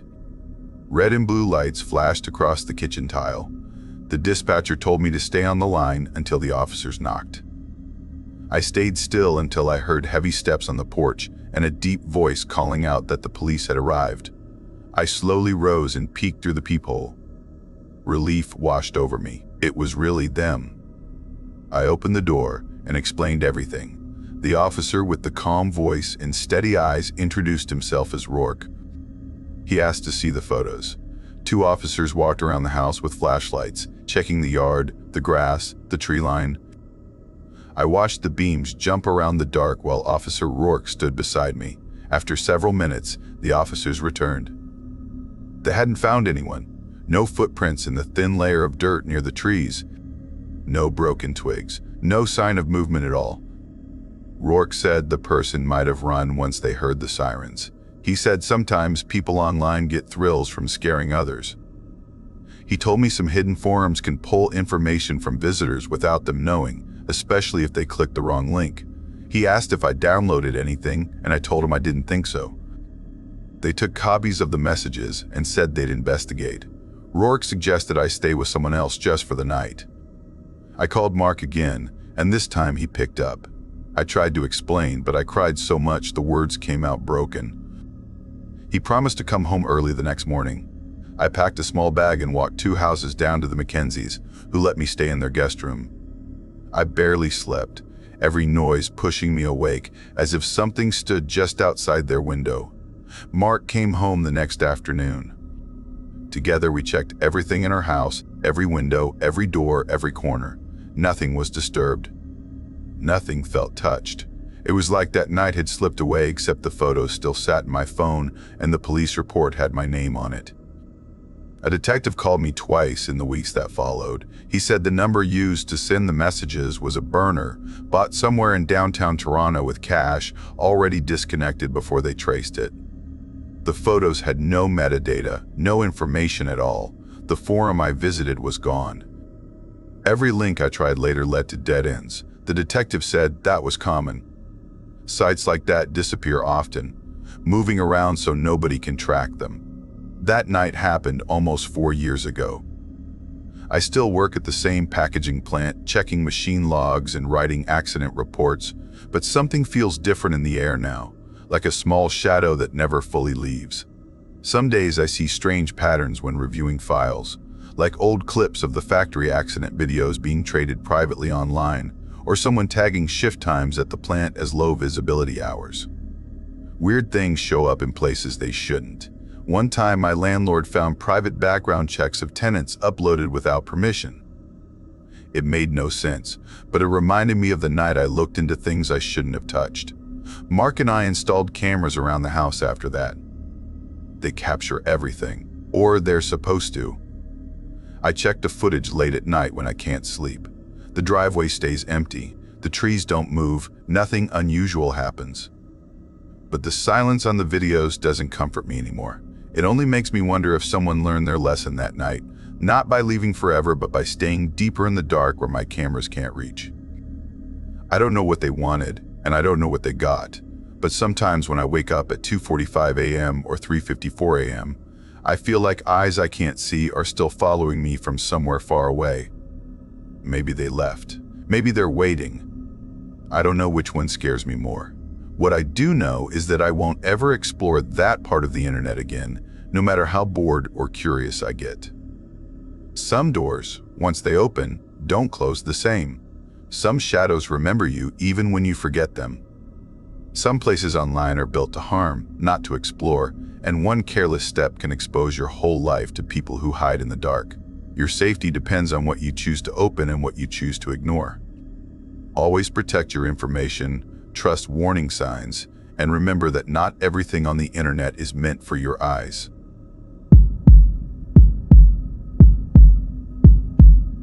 I always thought boredom was harmless, just something that made summer days drag a little slower. But I learned in the worst possible way that boredom can open doors you should never touch, especially when you are alone and think nothing bad can reach you. My name is Marcus Lane, and the summer this happened, I had just turned 17. Living in a small townhouse on the east side of London in Ontario with my mom who worked double shifts at an emergency clinic. My dad had left years ago, so most days from 8 in the morning until almost 9 at night, the place felt like a quiet cave that belonged only to me. I used to like that emptiness, the calm, the steady hum of appliances, the hush of the neighborhood. But that summer changed everything, and even now I still close the blinds before sunset because some habits sink too deep to break. I grew up fascinated with computers because my uncle used to run a repair shop downtown, and he let me hang around during weekends. He showed me how motherboards worked, how to take systems apart, how to fix things that most people thought were dead. That early interest led me into studying IT basics in high school and eventually getting a scholarship spot in a medical and tech hybrid program at a training hospital where I would begin my observer internship in the fall. That meant I spent half my junior year working with anonymized patient charts. The work seemed harmless, names removed, data hidden, nothing to worry about, but it still gave me the feeling that I was holding something private. Maybe that is why I was curious about hidden corners of the internet. I felt like I already spent my school days peeking behind blinds that most people never touched, so it felt natural to explore out-of-sight places online too. During the first week of July, my friends all left for camping trips or vacations. My best friend Liam was in Thunder Bay with his cousins. My neighbor Joy was traveling with her debate team. Even my uncle was gone for a tech conference. That left me sitting in my room with my custom-built gaming laptop, LED lights glowing soft blue, curtains half open, and a sense that time was stretching wider by the day. I played games, scrolled endless videos, wasted hours doing nothing until one night around 11:10 p.m., I stumbled across a post online talking about deep web mysteries. The title caught my attention because it mentioned secret forums used by whistleblowers. I never believed any of that stuff, but boredom mixed with curiosity can be a dangerous thing, and I told myself that just looking around would not hurt me. I downloaded a browser that people said could access the dark parts of the web, the ones hidden far below normal search engines. I convinced myself that journalists and activists used it all the time, so if they could use it safely, why not me? The first places I visited were dull, gray-toned pages with text walls and broken links. Some were libraries filled with old books. Others were cryptocurrency discussion boards. I barely found anything interesting until I clicked into a site with a black background and pale green letters that looked like an outdated terminal screen.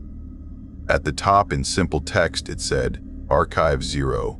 I laughed a little because it looked like something from a 1990 movie, but when I scrolled through it, there were endless threads about security systems, privacy laws, hidden leaks, and strange discussions about corporate monitoring. It felt like a meeting spot for people who cared too much about staying unseen. I made an account using a random name that popped into my head, Nightlock, thinking I was clever.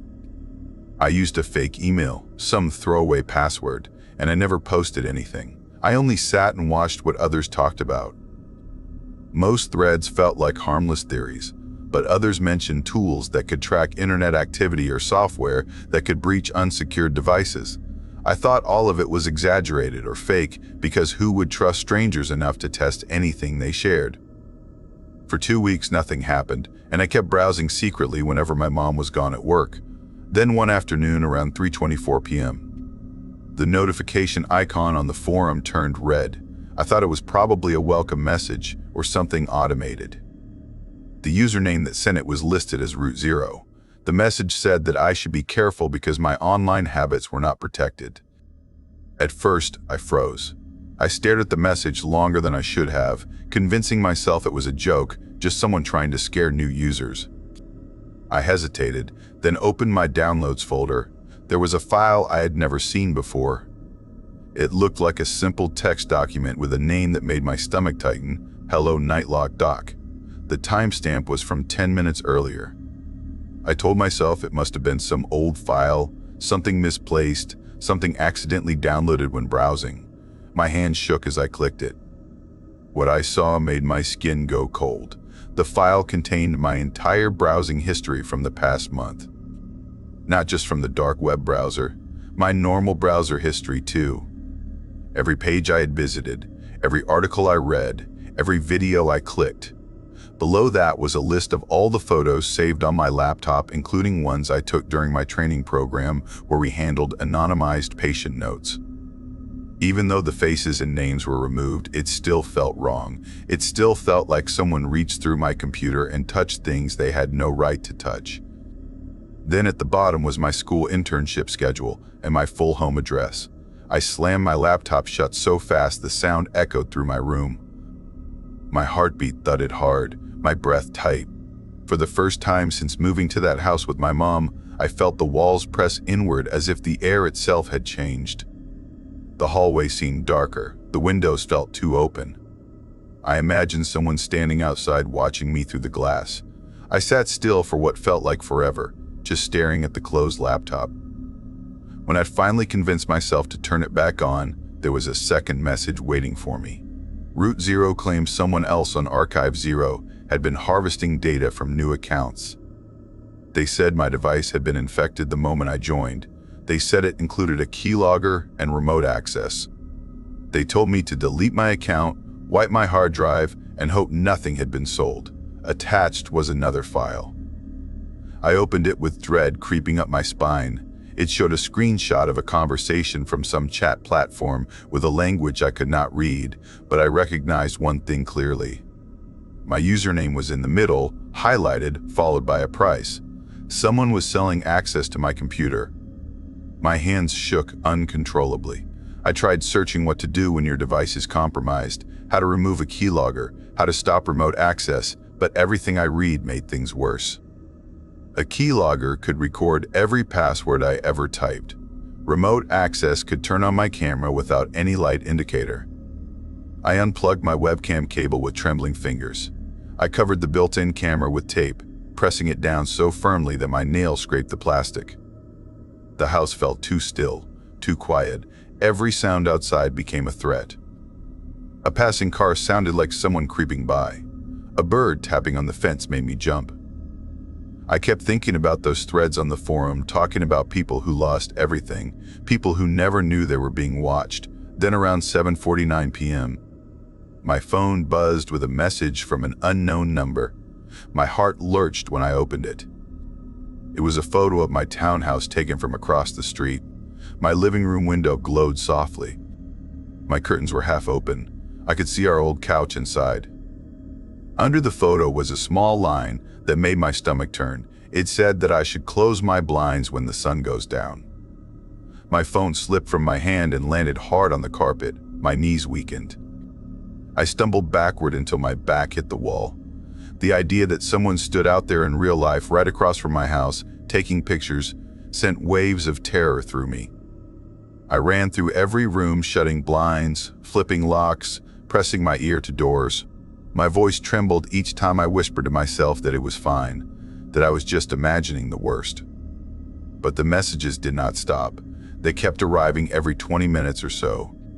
Sometimes it was just an emoji. Sometimes a simple phrase like, "Still awake." Sometimes it said, "Tomorrow will be interesting." I barely slept. I sat on my bedroom floor clutching my phone like it was the only thing keeping me anchored to reality. And things got even stranger the next day. When I checked my laptop again, I noticed something new. Files I had never seen. One contained a map of my neighborhood with certain buildings marked. One was a list of rental properties in London labeled as temporary safe houses. Another showed a set of notes clearly written by a medical student.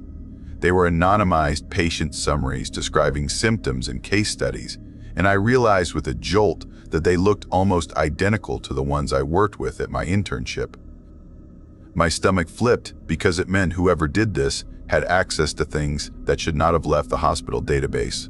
The files were too similar, too precise, too close to the work I had been doing. My hands sweated as I stared at them. I wondered if I had somehow been used without knowing. If someone was tracing back my training credentials. If I had been a target long before joining Archive 0. Then another file caught my eye. It held a list of food delivery locations, all marked as quiet handoff zones, places where dark web buyers requested silent exchanges. The addresses were scattered across London, and some were dangerously close to my own home. My fear grew so much that I had trouble swallowing. The messages were not random. Someone had been mapping everything I touched, every place I had been, every pattern I followed. I tried to tell myself that none of this could be real, that maybe it was a prank or maybe someone had exaggerated everything. But the thought that someone outside had taken a photo of my house crushed any hope of denial. By late afternoon, I could not keep it inside anymore. When my mom finally came home from her shift, she looked exhausted, hair messy, scrubs wrinkled, and I felt guilty dumping everything on her. I told her about the forum, the files, the messages, the photo, everything. She listened without blinking, gripping the edge of the counter so tightly that her knuckles whitened. Instead of scolding me, she simply took her phone and called the police. 2 officers arrived around 8:22 p.m.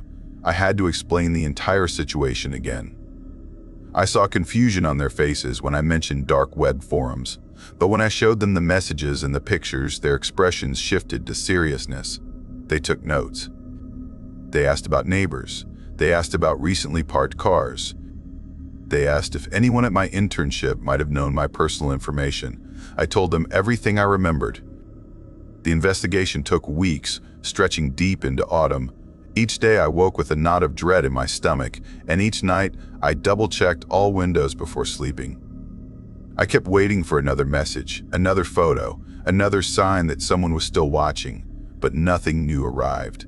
The silence felt almost worse than the harassment. It made me imagine everything that could be happening unseen. Then one cold morning, they found the person behind it all. He was not some genius hacker from another country. He was a 23-year-old dropout named Rowan Pierce, who lived barely 15 minutes away in a cramped apartment near White Oaks Mall. He ran a small data harvesting scheme through Archive 0, using tools to infect new accounts. He targeted teenagers because their devices lacked security. He scouted medical students because he wanted access to hospital data. He flagged delivery riders because he needed unpredictable meeting points. He marked vacant rentals as safe houses. Everything he did was part of a system. He never once stepped outside my home. He paid someone through an odd job app to take that photo. The police found dozens of folders on his computer filled with personal information from people all over Ontario. Some files had been sold. Others were used for blackmail. A few victims had been forced to pay him to make the harassment stop. I was one of the lucky ones because I came forward early. He was arrested, charged with cyberstalking, identity theft, and fraud. When my mom told me the news, I felt relief, but also something else, something heavier. The damage had already carved itself deep into me. I changed every password, wiped my laptop, bought new accounts. I deleted all social media. I even quit my training program for months because the student files he had stolen still haunted me. The idea that he had studied the same anonymized notes I once handled made my skin crawl. Even now, long after the case closed, I cannot shake the habit of shutting the blinds before sunset. I get a jolt of fear when an unknown number texts me. Some nights when I lie in bed listening to the whisper of cars passing outside, I imagine someone standing across the street, phone in hand, watching, waiting, silent. People think the internet is separate from real life, something you can close or walk away from. They think danger only exists in shadows far away, but the truth is simpler and scarier. The internet is a doorway, and once you open it, you cannot always control who steps through. I learned that lesson the hard way, and if someone is listening to this story right now thinking about exploring the dark corners of the web just to cure boredom, I hope they hear me clearly. Whatever you expect to find, Whatever thrill you think might be waiting, none of it is worth what you might lose. Never explore dangerous corners of the internet out of boredom, because one small careless choice can open the door to real-life danger that cannot be undone.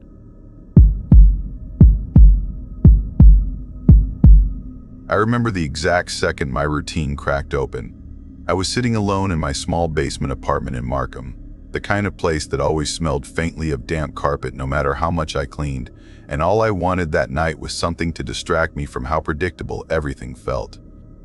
I worked as a freelance software tester, mostly remote, and spent the rest of my time tutoring kids online and doing data analysis for a company that barely remembered my name.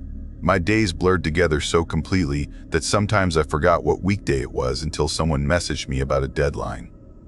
I didn't have friends nearby, and the only voice that filled my evenings was the hum of my desktop fan. That quiet made me drift toward strange corners of the internet again and again, and curiosity became my clock, pushing me deeper into places I had no reason to explore. It was on one of those long, empty nights when I saw an ad buried inside a thread that had no business being public. It said authentic, unclaimed dark web items, written in shaky letters with no symbols or logos. The kind of thing that should have looked fake but instead felt oddly personal. The price was low enough to tempt me, and I told myself it was probably abandoned storage junk. I didn't think about danger. I didn't think about real people. I just wanted something to break the loop of my own boring habits. So I clicked buy without hesitation, the way you tap something silly when you're too tired to care, and by the time I closed my laptop, I had convinced myself I would probably never even get a package. Days passed the same way they always did. Screens and silence, the soft clicking of my keyboard, the late-night tutoring sessions where I pretended to be more patient than I felt. I forgot about the order completely until a plain brown box showed up on my doorstep one cold afternoon. It was heavier than I expected, wrapped in thick tape with no return address, and for a moment I just held it, wondering why I felt like I was being watched even though the street outside was empty. I opened it on my kitchen table where the overhead light buzzed like it was trying to warn me. Inside, everything was arranged so carefully that it startled me. It didn't look like random garbage thrown together to scam a careless buyer. It looked chosen. On top was a small spiral notebook with a cracked black cover, the cheap kind you grab from a convenience store when you're in a hurry. The pages were swollen, like they'd absorbed moisture, and when I flipped through them, I expected to see scribbles or rambling thoughts. Instead, I found short phrases repeated over and over, written in a neat, almost apologetic handwriting. Most were tiny notes about places I didn't recognize, and one specific line appeared so many times it felt like it was whispering. I didn't think. I typed the phrase into a normal search engine the way someone pokes a sore tooth, knowing it will hurt but unable to stop. The page that loaded made my throat tighten. The phrase had shown up in a local missing persons case from years back, tied to a woman named Mara Hollis. Her disappearance had been in the news, and the article mentioned police finding a notebook in her apartment with the same wording described as something she wrote during panic episodes. The photo they used showed her wearing plain clothes that looked uncomfortably similar to the dark jeans and hoodie buried deep inside the box. Clothes stained with dirt, stiff with something that smelled like old metal and clung to my fingertips. When I recognized the match in colors and texture, I closed my laptop so fast the sound echoed around the tiny kitchen. The refrigerator hummed like it was trying to fill the silence I had just created. That night, I barely slept, drifting in and out of shallow rest while shadows moved across the ceiling whenever a car passed outside. I tried telling myself it was all some twisted resale gimmick, that the items were replicas or props. But the smell of the clothes clung to my hands even after I washed them 3 times, and the notebook's handwriting felt too intimate to dismiss. I shoved everything back into the box, sealed it with tape, and stuffed it into my closet behind old winter coats, telling myself distance would wash away the heaviness in my chest. It didn't. The weight stayed with me, pressing behind my ribs like a warning. A few days later, while I was testing a client software patch around 2:30 a.m., an encrypted message popped up on my secondary monitor. I didn't recognize the username, but the tone was polite. "Thank you for your purchase," it said, hoping the items met your expectations. Attached was a photo taken from the street outside my rented place. My porch light glowed, the curtains drawn the exact way I always left them, and the timestamp suggested it had been taken only hours before. No threat, no explanation. Just proof that someone knew exactly where I lived. My hand shook so badly I could barely close the window. I didn't reply. I didn't breathe for several seconds. I just stared at the darkness beyond my glass door, wondering if someone was still out there. Every sound outside suddenly felt loaded with intent. A slow-moving car, a dog barking down the block, the wind scraping branches against the siding. Each noise snapped my attention like rope pulled too tight. I checked my doors twice, then 3 times, then turned every light on in the apartment even though I knew it would not help. The prepaid phone from the box lay untouched on the counter, a dull black rectangle with a scratched screen. I kept glancing at it like it was a living thing. When I finally turned it on, it lit up without asking for a code, unlocking instantly. There were no contacts, no messages, no apps, nothing except one single photo stored in the gallery. It showed a patch of ground, freshly disturbed, with the corner of fabric sticking out barely enough to notice. The dirt looked recently shoveled, the texture too real to dismiss. Someone had taken that picture on purpose and left it there for whoever received the phone. And now that someone was me, that night dragged like cold mud. I tried watching something funny to distract myself, but the sound felt too sharp and every sudden laugh track made me jump. I switched to music, but the rhythm felt off balance, like the songs didn't belong to the moment. Around 7:45 p.m., another encrypted message arrived from the same anonymous account, asking again for feedback. Friendly tone, cheerful punctuation. Like this was a normal transaction for them. That casual attitude made everything worse because it suggested confidence, control, comfort. Like they had done this before and knew exactly how people reacted. When I checked the notebook again, I noticed something I had missed the first time. On the inside cover, written faintly in the same apologetic handwriting, was a phrase that matched the sender's account name. It wasn't a random throwaway username. It was part of the story long before I entered it. That realization hit me hard. Whoever sent the box had planned this for years. They weren't reacting to me. They were waiting. I made the decision to go to the authorities the next morning, walking into the Markham police station with everything sealed in plastic bags I had bought on the way. My voice felt mechanical as I explained what happened, and the officers listened with a calm seriousness that didn't comfort me. When they saw the name Mara Hollis, their faces changed the way people's expressions shift when they recognize something too heavy to talk about casually. They asked questions I stumbled over, like why I had ordered the box and whether I had contacted the seller before. I told them everything. They took the notebook, the clothing, and the prepaid phone, storing each piece in labeled evidence bags. One officer suggested staying with someone I trusted for a while, keeping my schedule unpredictable. His tone was gentle but firm, like he knew telling me more would only make things worse. Just as I was leaving the station, a notification buzzed on my personal phone. I hadn't handed that one to them. The message came from the same encrypted account. "You weren't the first choice," it said. That line followed me out the door, slid into my thoughts as I walked toward the parking lot, and stayed with me as I sat on my friend's couch that night, unable to relax no matter how warm the room was. Weeks passed with no new messages. The police said nothing publicly, and they did not update me except to confirm the case was active. The quiet should have brought relief, but it felt unfinished, like a door left half open.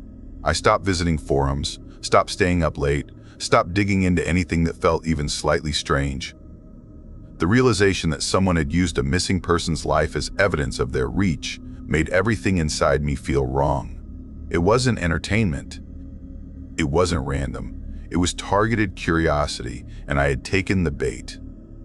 I tried going back to work, but every time I reviewed network logs for a testing client, I noticed strange activity in my own home system.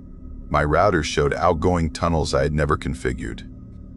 After running a deeper check, I realized my home network had been quietly turned into a relay node for dark web traffic, requests passing through without my knowledge. Someone had set it up long before I ever ordered the box, meaning I had been on their radar for a long time. That thought made my stomach twist. I shut everything down, reset every device, and still felt like something was breathing behind the walls. Days later, while tutoring a student online, I saw a different horror play out in real time. A clip of my tutoring session appeared on a dark web storefront labeled Child Behavior Sample. My camera, my voice, a recording taken without my consent, sold like a digital specimen. When I checked deeper, I found my leaked resume on another page with a tag attached saying high technical value. Someone was cataloging me. Someone had been watching quietly, waiting for me to make the wrong click. That was the moment I knew I had to leave Markham entirely.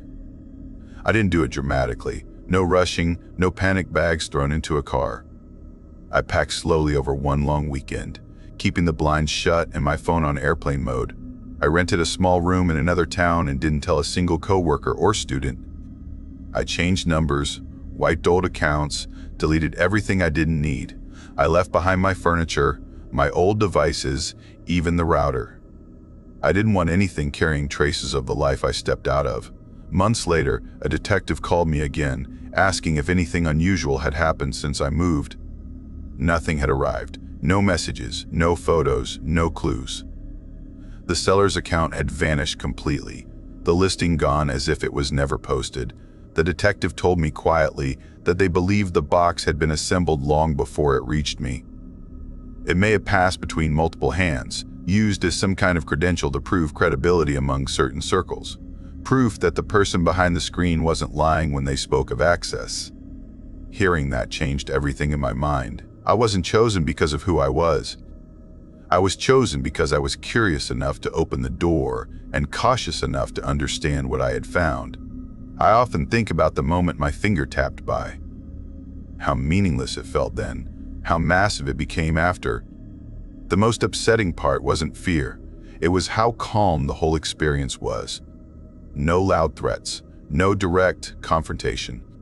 Just a quiet demonstration that someone could reach me easily if they wanted, and that they didn't need drama to make their message stick. I was awake now, and awareness was the point. Some nights, when the world around me feels too still, I imagine that same brown box sitting on another kitchen table somewhere. Another person flipping the notebook open, seeing the same repeated words, feeling the same weight settle in their chest. Another late-night message thanking them for their purchase. Another photo showing their house from just a few hours earlier. Maybe they'll run. Maybe they'll call the police. Maybe they'll ignore it. But the story will begin again for them, just like it did for me. My life looks normal from the outside now.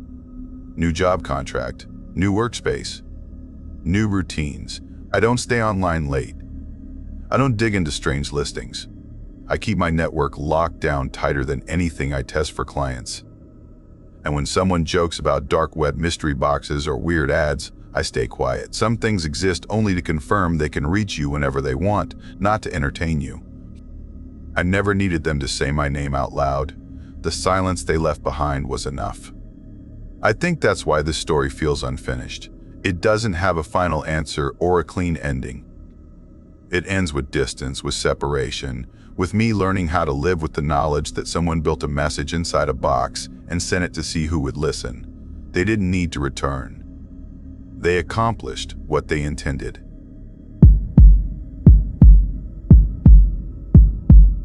I never understood how a single night can split your life into a before and after, but that is exactly what happened to me. For most of my life, I thought the world was simple, quiet, and mostly safe, but the truth slipped in slowly like cold water under a door. I used to be someone who never paid attention to the small things, who brushed off strange feelings, who trusted too easily. Maybe that is why the night caught me off guard. Maybe that is why it dug itself into my memory so deeply that even now, in bright daylight, I feel it pulling at the edges of my peace. Back then, I was living alone in a cramped apartment above an empty bakery on a quiet street in Vaughan, Ontario. The shop had been closed for years, but the old sign still hung outside and creaked whenever the wind passed through the narrow walkway. I worked remote tech support during odd hours, answering calls from people I would never meet, solving problems that blurred together until my days all felt the same. My name is Martin, And until everything went wrong, my life was so quiet that I sometimes went weeks barely speaking aloud to anyone. Late nights had become normal for me because my sleep schedule was ruined and the building felt calmer after everyone else went to bed. Most evenings ended the same way, sitting under the weak light from a crooked desk lamp, cheap leftover food next to my elbow, laptop open, headphones pressed tight to my ears. The faint hum of my old ceiling fan blended with the soft rattle of pipes in the walls, and for a long time, I convinced myself that the noise helped me focus. That night did not feel unusual in any clear way, and that might be the only reason I still think about it. Ordinary moments turning sideways always leave the deepest cuts. I remember the hallway light outside my door flickered every few minutes, something the landlord never bothered fixing no matter how many times people complained. I was tired and restless and scrolling through forums out of pure boredom, clicking between pages without thinking. Curiosity always won over good sense when I felt lonely, and I was more lonely than I wanted to admit. I did not plan to wander deeper into parts of the web that I had no business touching, but tired minds make strange choices. After hopping through link after link, I ended up on an anonymous video chat site buried behind odd redirects and messy code. I should have stopped right there, but I kept going. The connection took longer than normal, showing a black screen with odd popping noises coming through my headphones before the feed steadied. When the other person appeared, the picture was grainy and shadowed, only a faint outline of a head and shoulders. The voice, though, came through clear, calm, almost gentle as it asked simple questions about music, work, things that felt harmless. I leaned back in my chair and answered without thinking much, not giving away anything personal, just trying to stay awake in the dull quiet of 2:17 a.m. A minute or two later, the tone shifted without warning. The voice mentioned the chipped mug on my desk, then the stack of unopened letters beside my keyboard. I froze because I had not said a word about anything in my room, and my camera light was definitely not on. At first, I laughed softly, thinking it was just luck or a trick, but the way he described the peeling sticker on my laptop lid made something tighten inside my chest. That detail was not visible from the grainy feed. It was not something anyone could guess unless they were seeing from my side. The video stuttered after that, freezing every few seconds while the audio kept moving forward. His mouth would stop, but his voice continued talking over me, responding to sentences I had not finished yet. At one point, the whole screen locked on a distorted frame, but the voice continued speaking, describing the sound of my fan, asking why it made that uneven click every full rotation. I tried to close the tab, but my mouse dragged slowly like it was being pulled through thick mud. My room felt heavier, not cold, just dense, like the air before a storm when everything waits to change. I could hear my own breathing through the headphones, too loud, too sharp. Then the screen blinked black, and the site threw me back to the home page with no warning, no error, no sign that the call ever existed. My reflection stared back at me from the darkened monitor. I sat still for too long, trying to convince myself it had been a glitch, a trick, anything except what it felt like. Eventually, I shut everything down and went to bed, though my sleep cracked into short, restless pieces. The next afternoon, sunlight made the apartment feel less threatening, but the uneasy weight stayed with me. While clearing up storage on my laptop, I opened a hidden folder buried deep in my system, a folder I definitely never created. Inside were short video clips, each one showing me sitting at my desk from the exact angle my webcam would capture. Some clips showed early mornings with pale sunlight through the blinds, others showed nights lit only by my desk lamp. I felt a cold pressure in my throat as I opened each file, realizing the dates went back weeks and that I looked so normal in them, calmly typing, adjusting my chair, staring blankly at the screen. What unsettled me most was a clip where I paused and looked straight toward the webcam like I sensed something I could not remember.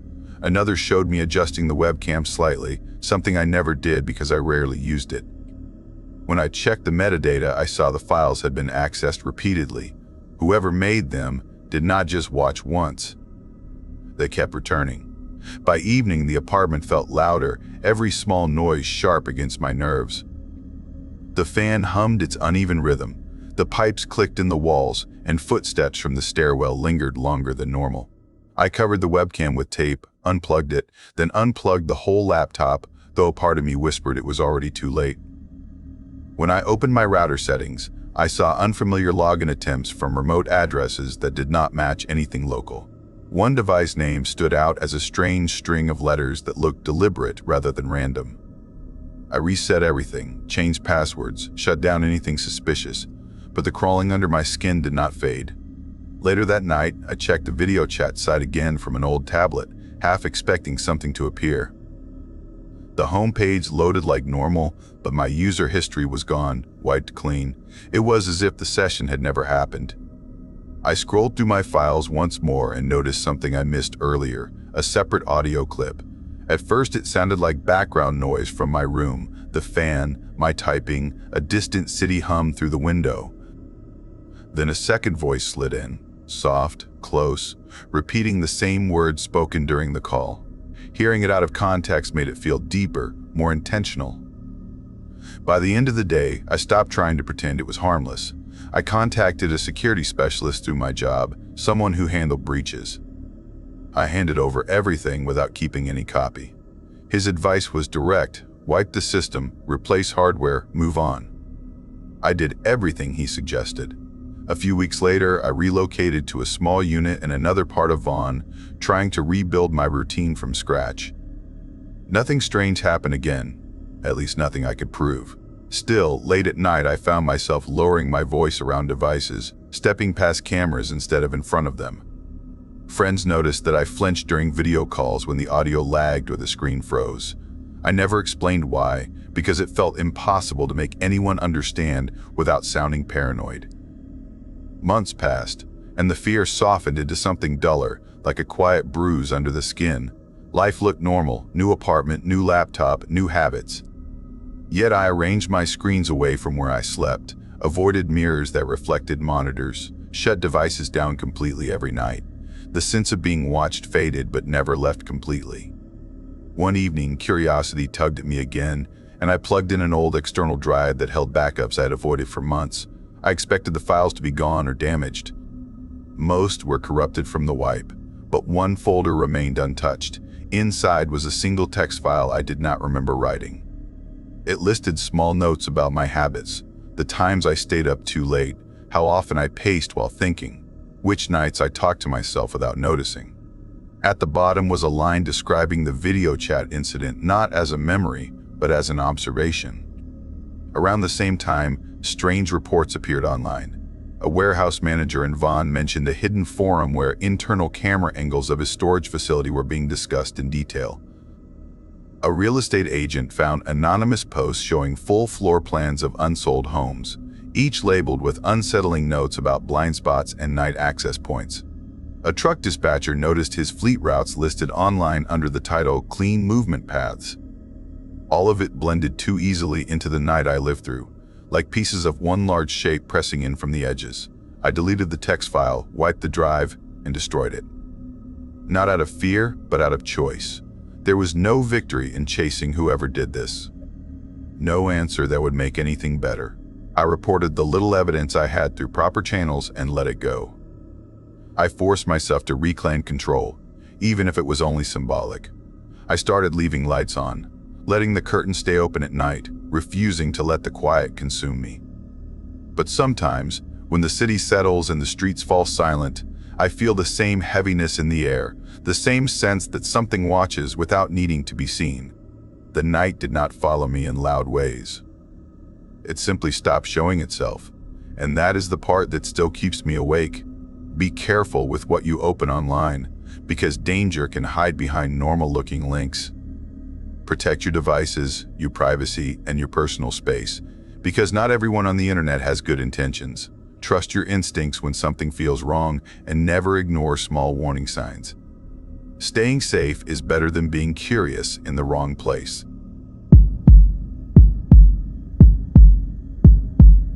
I felt the shift before I understood it, like the air in my apartment thickened for just a breath, the kind of warning your body senses before your mind catches up. I grew up far from Kitchener, Ontario, in a small prairie town where nothing happened and everyone knew who borrowed whose lawnmower. I came here because I wanted noise, ambition, A city where stories hid in alleys and basements and empty bus stops at 2 a.m. My channel became my way to survive, a slow climb of late-night uploading and editing until my eyes blurred. I covered missing people, forgotten cases, and strange dead ends nobody cared about anymore. It never made me famous, just visible enough for trouble. My name is Rowan, and I never planned to become the kind of storyteller who accidentally walked into a nightmare. But this one, the one I'm about to tell you, began on a cold night when my heater hummed like it was nervous too. Everything before that night felt almost boring. I spent my days working at a secondhand electronics shop downtown, the kind that sold dusty keyboards and chargers nobody remembered buying. My nights were spent hunched over my editing laptop, headphones on, rewriting scripts again and again until the story felt clean. Life was repetitive, predictable, and safe enough that I stopped thinking about danger unless I was narrating it. That routine made the first sign easy to ignore. It started at 7:45 p.m. when I refreshed my email and saw a message from an address made of random characters, no name, no icon. Usually that meant spam or someone pitching a theory too wild to repeat, but the subject line froze my hand. It referenced one of my older videos about a disappearance in Kitchener that I'd covered 7 months earlier. A case that had cracked under my skin, a case that still bothered me. The message wasn't long. It didn't ramble. It didn't beg or threaten. It simply stated that the sender possessed real material connected to that disappearance, evidence I would not find anywhere else. And then it mentioned details I had never shared aloud, not in a video, not in a script, not even in messages with my closest friend. A misfiled incident number, a missing audio interview, the name of a witness who vanished from the public record. Only 3 people should have known any of that, and I wasn't one of them. At first I thought maybe they guessed, maybe they stitched together every scrap I left behind. But the precision felt too sharp. It cut right through me. There was a link at the bottom pointing to what the sender called a mirror, hidden on the Ontario dark web. Not instructions, not a tutorial, just a quiet implication that I needed tools I barely understood. I stared at that link longer than I want to admit, weighing the need for truth against the sound of my heart climbing up my throat. Curiosity won. It always wins with me. Accessing the files didn't feel like opening a website. It felt like stepping inside a locked room in someone else's house. The pages loaded slow, like they were watching me. The evidence looked real, painfully real. Scanned documents with consistent metadata, audio clips with background noise that matched places I had filmed before, timestamps so exact it made my fingers shake. One folder held raw footage from a phone camera. The person recording wasn't steady. The camera dipped, stalled, hesitated, like whoever held it wasn't sure they wanted to witness what they were witnessing. Even without understanding the full picture, the weight of it pressed against my ribs. It wasn't sensational, no dramatic music, no angles made for fear. It was plain and heavy and wrong. I closed everything, unplugged my router, and sat in silence at 2:17 a.m., listening to the hum of my own panic. That was when it began. Within hours, things shifted like someone pulled a lever. Accounts I never touched started sending password reset emails. Locked out notifications hit my phone in batches, one after another, like someone had their hands inside my digital pockets. I refreshed my channel and saw half my content mass reported. Then came messages from strangers using my real name, accusing me of crimes I had never heard of, twisting details from my own life into something rotten. Someone filed emergency reports tied to my apartment address. The kind meant to startle police, the kind that could go wrong fast. I realized then I wasn't just being watched, I was being herded. The anonymous sender wrote again, but this time the tone had changed. The calm was gone. Now they commanded, demanded, directed. They didn't want money.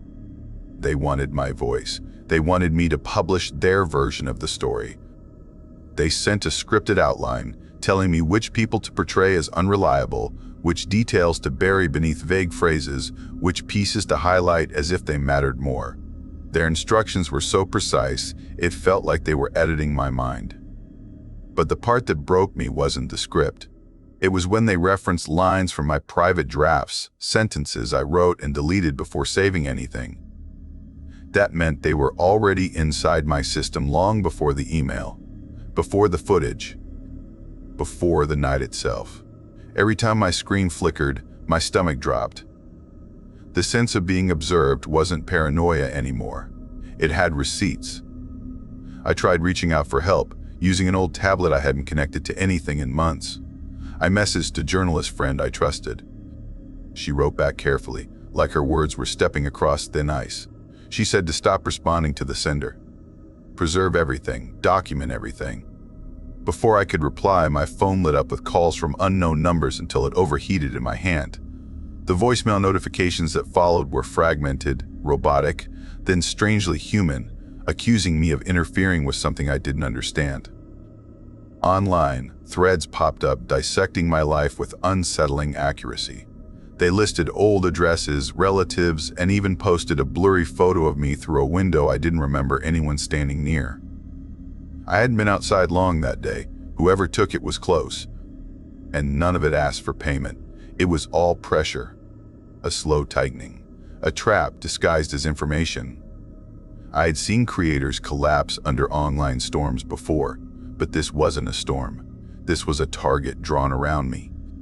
The worst moment came when a patrol car pulled up outside my building. Someone had sent in a welfare check with just enough detail to sound believable. Watching officers knock on my door through the blinds made the space around me tilt. I explained as much as I could without sounding like someone losing their grip. They left eventually, but the message was clear. Whoever controlled the narrative controlled everything else too. Another encrypted message arrived almost immediately. The sender wrote casually, mentioning the police visit like it was weather. They reminded me the truth didn't matter, only consistency did. Whoever spoke loudest shaped the world, and right now they planned on using my voice. I wasn't brave, I was exhausted. I couldn't think straight anymore, so instead of posting their script, I uploaded a short video saying I needed to step away from the case for safety reasons. No details, no clues, just absence. At the same time, I handed all copies of the files to a legal advocate recommended by my journalist friend. I used a chain of custody so careful it felt like a ritual. The retaliation didn't stop instantly, but it slowed. The storm lost momentum. The messages faded. The accounts quieted. The absence felt louder than their presence ever did. But the evidence never made it to daylight, and the ache of that still follows me. Days slipped into a strange limbo where grocery trips felt normal, and every shadow felt like a lens. My editing software felt hostile, like someone else's hands had already touched every menu. Even kind comments on my older videos made my skin crawl.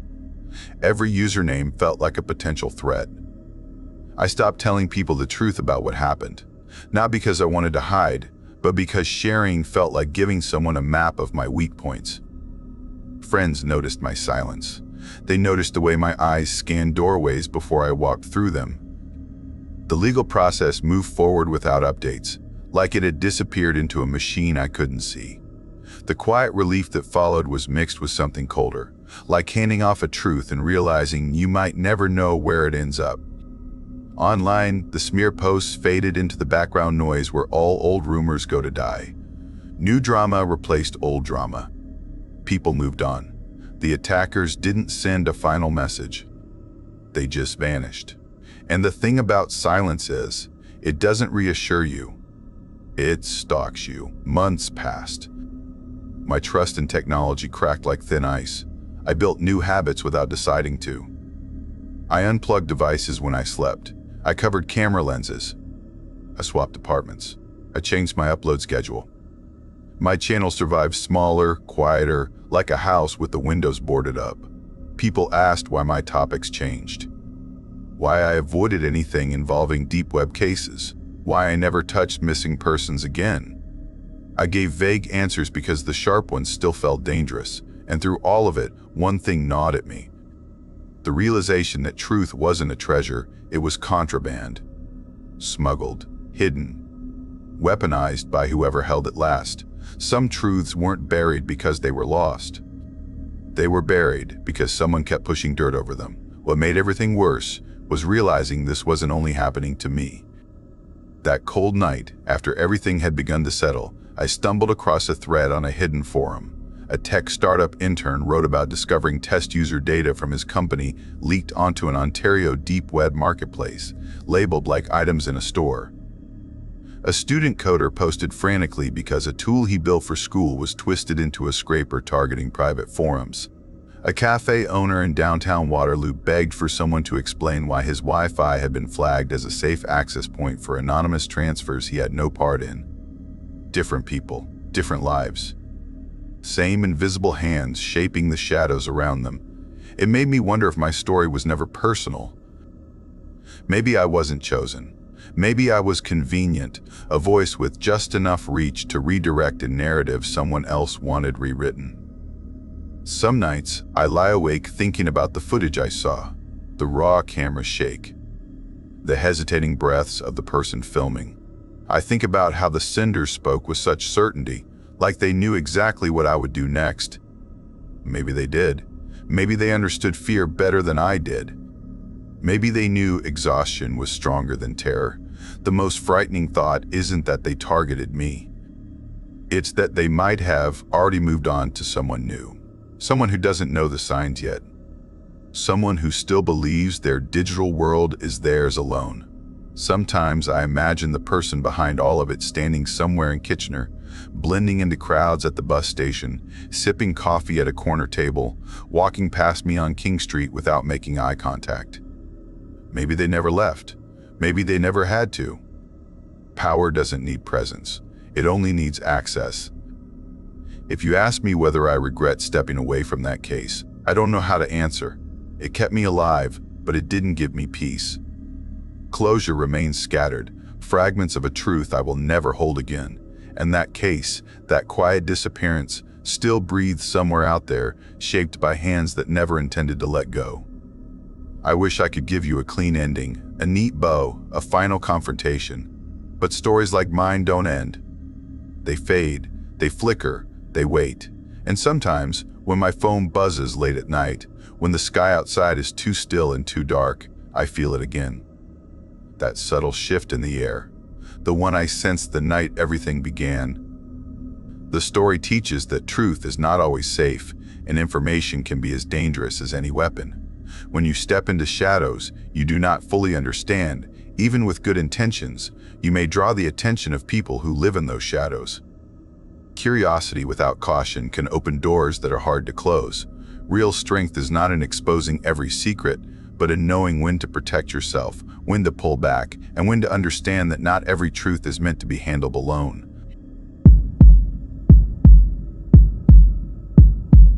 I never believed a place could rearrange the rhythm of a person's breathing, but Windsor did that to me the night the shadows learned my name. I had moved there with my fiancée Marin, both of us thinking we were beginning the quiet chapter of our lives. We found a small brick house in a sleepy corner of the city near the tree line of Blackwood Grove, a place locals said was peaceful except for the occasional deer wandering through. We were 2 weeks into living there when everything familiar about the world shifted into something warped and deeply wrong. I was sitting at the dining table around 7:45 p.m., exhausted after unpacking all day, scrolling through cheap home decor we definitely didn't need, while Marin stirred a pot of spaghetti sauce that filled the house with warmth. The air felt heavy, so I stood to slide open the back door for fresh air, but the moment my hand touched the glass, I froze. A man was sitting in our backyard, in one of the old patio chairs the previous owners left behind. He wasn't moving, just hunched forward, head bowed, like he was waiting for someone. For a second, my brain rejected what my eyes saw. How could he be there without us hearing anything? My pulse hammered. Something inside me whispered to step back, to stay silent, to pretend he hadn't noticed me yet. I slowly turned toward Marin, who was happily oblivious. I whispered to her to come to the door, and when she saw him, her breath stuttered.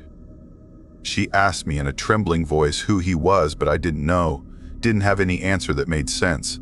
We stood there, terrified to move, terrified to look away.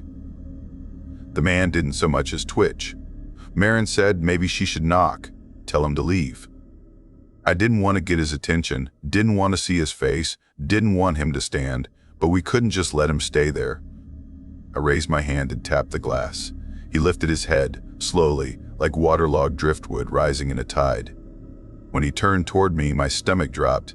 His face looked weather-beaten and unnaturally tight, his lips pulled into a stretched grin that didn't look like it belonged to a living person. His eyes were pale and jittery, shimmering like broken glass catching fire. A long gray beard tangled down his chest, stained in patches like he'd slept in dirt for years. Tattoos crawled across his arms, disappearing into the sleeves of his torn coat. But what scared me most wasn't his face. It was the look he gave us, a look of ownership, a look that told me he already knew the ending to a story we didn't know we were in. He stood, tall and slow, and walked toward the glass door. Every step felt like a countdown. When he stopped inches away, I could see faint scars carved over his cheeks. His foggy breath smeared the glass, and then he turned his attention to Marin behind me, scanning her from head to toe with a sick, calculated hunger. Fear shot through me so fast I thought I'd collapse. I yelled at him to leave or I'd call the police. He pressed his forehead to the glass and whispered hateful, ugly things no sane mind should form. His voice sounded like gravel dragged across metal, thick with rage. My hands shook as I closed the blinds and called 911. By the time the police came, he was gone without a sound. They searched the yard, but told us without evidence they couldn't do much except patrol the area. Their words didn't match the fear tunneling through my chest. When they left, the silence felt louder than their footsteps. Hours later, when Marin and I tried to calm ourselves in the living room, we both heard a faint rustling outside, like someone brushing against the fence. We froze, waiting. I forced myself up and peeked through the blinds. He was back.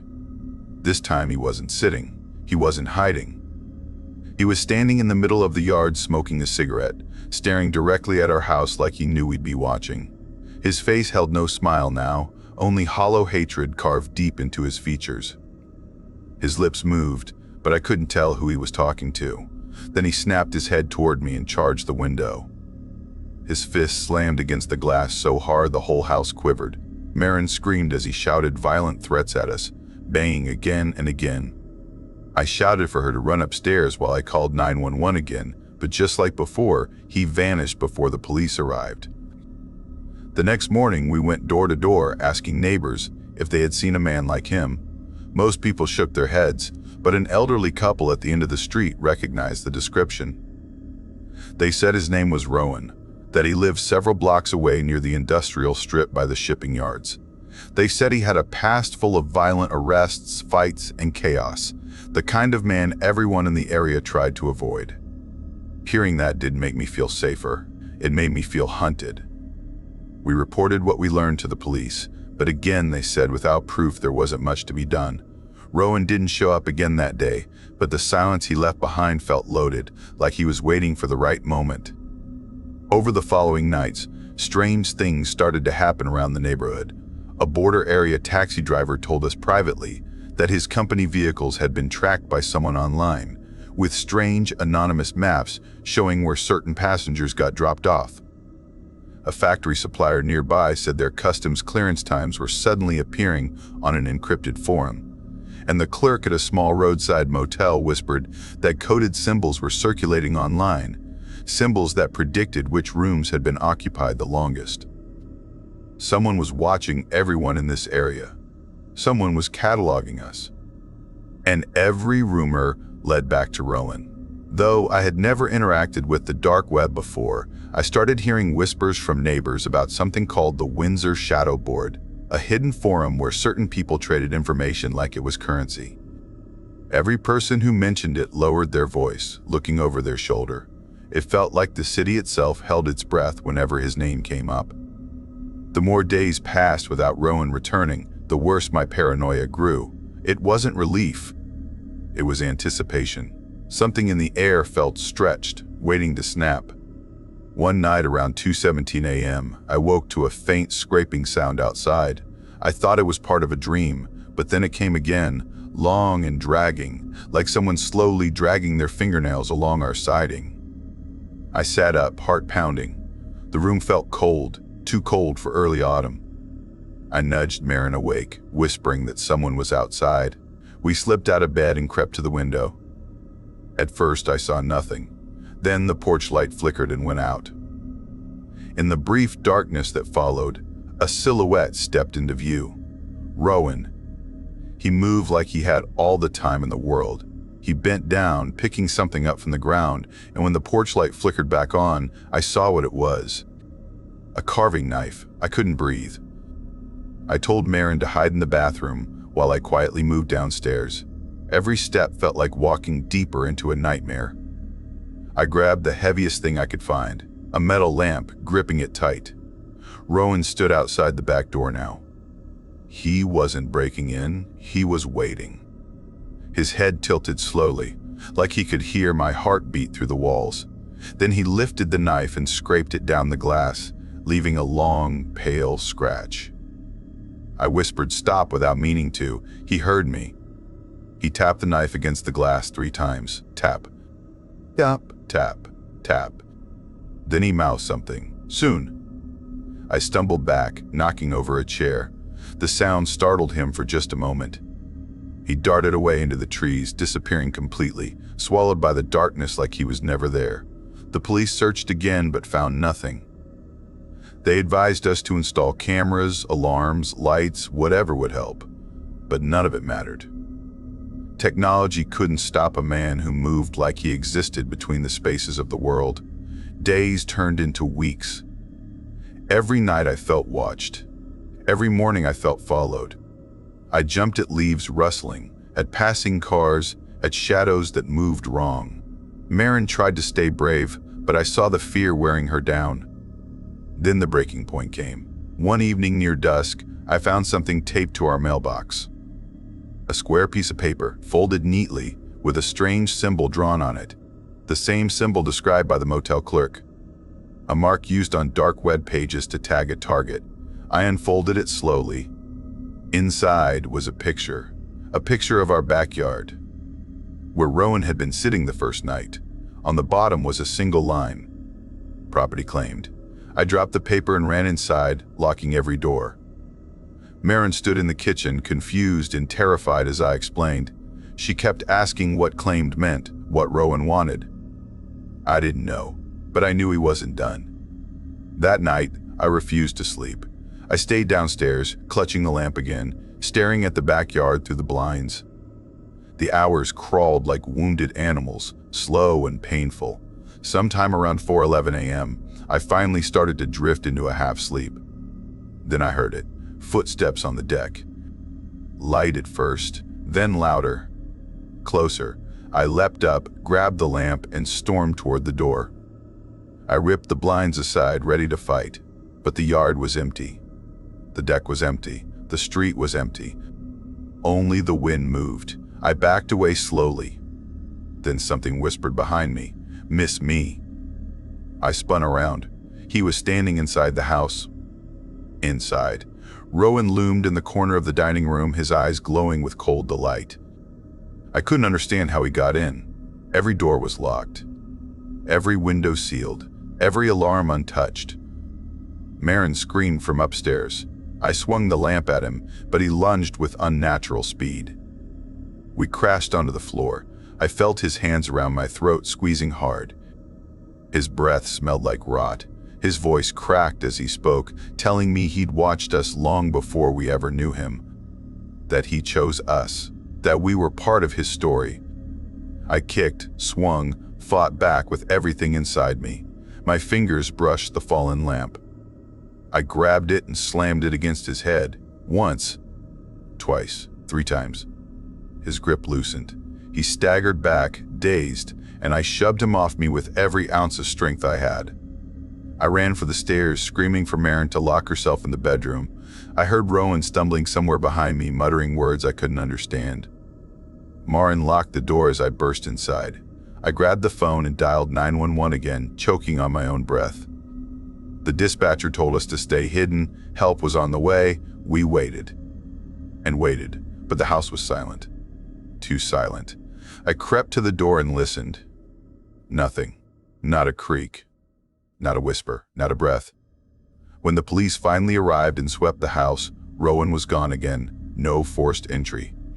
No fingerprints. Nothing. They questioned whether I had imagined parts of it, whether stress had twisted things. But the bruise marks on my neck were real.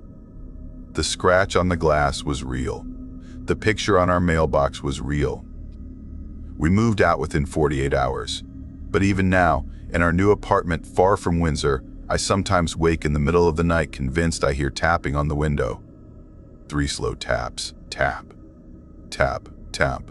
And sometimes, when I stand too close to the blinds, I swear I hear a voice whispering from the other side of the glass. Soon. Evil often hides behind ordinary places and familiar routines, so never ignore the signs your instincts try to show you. Trusting your intuition, protecting the people you love, and taking danger seriously can be the difference between survival and tragedy. Safety is not guaranteed simply because something looks peaceful from the outside, and sometimes the greatest threat is the one we choose to overlook until it is too close.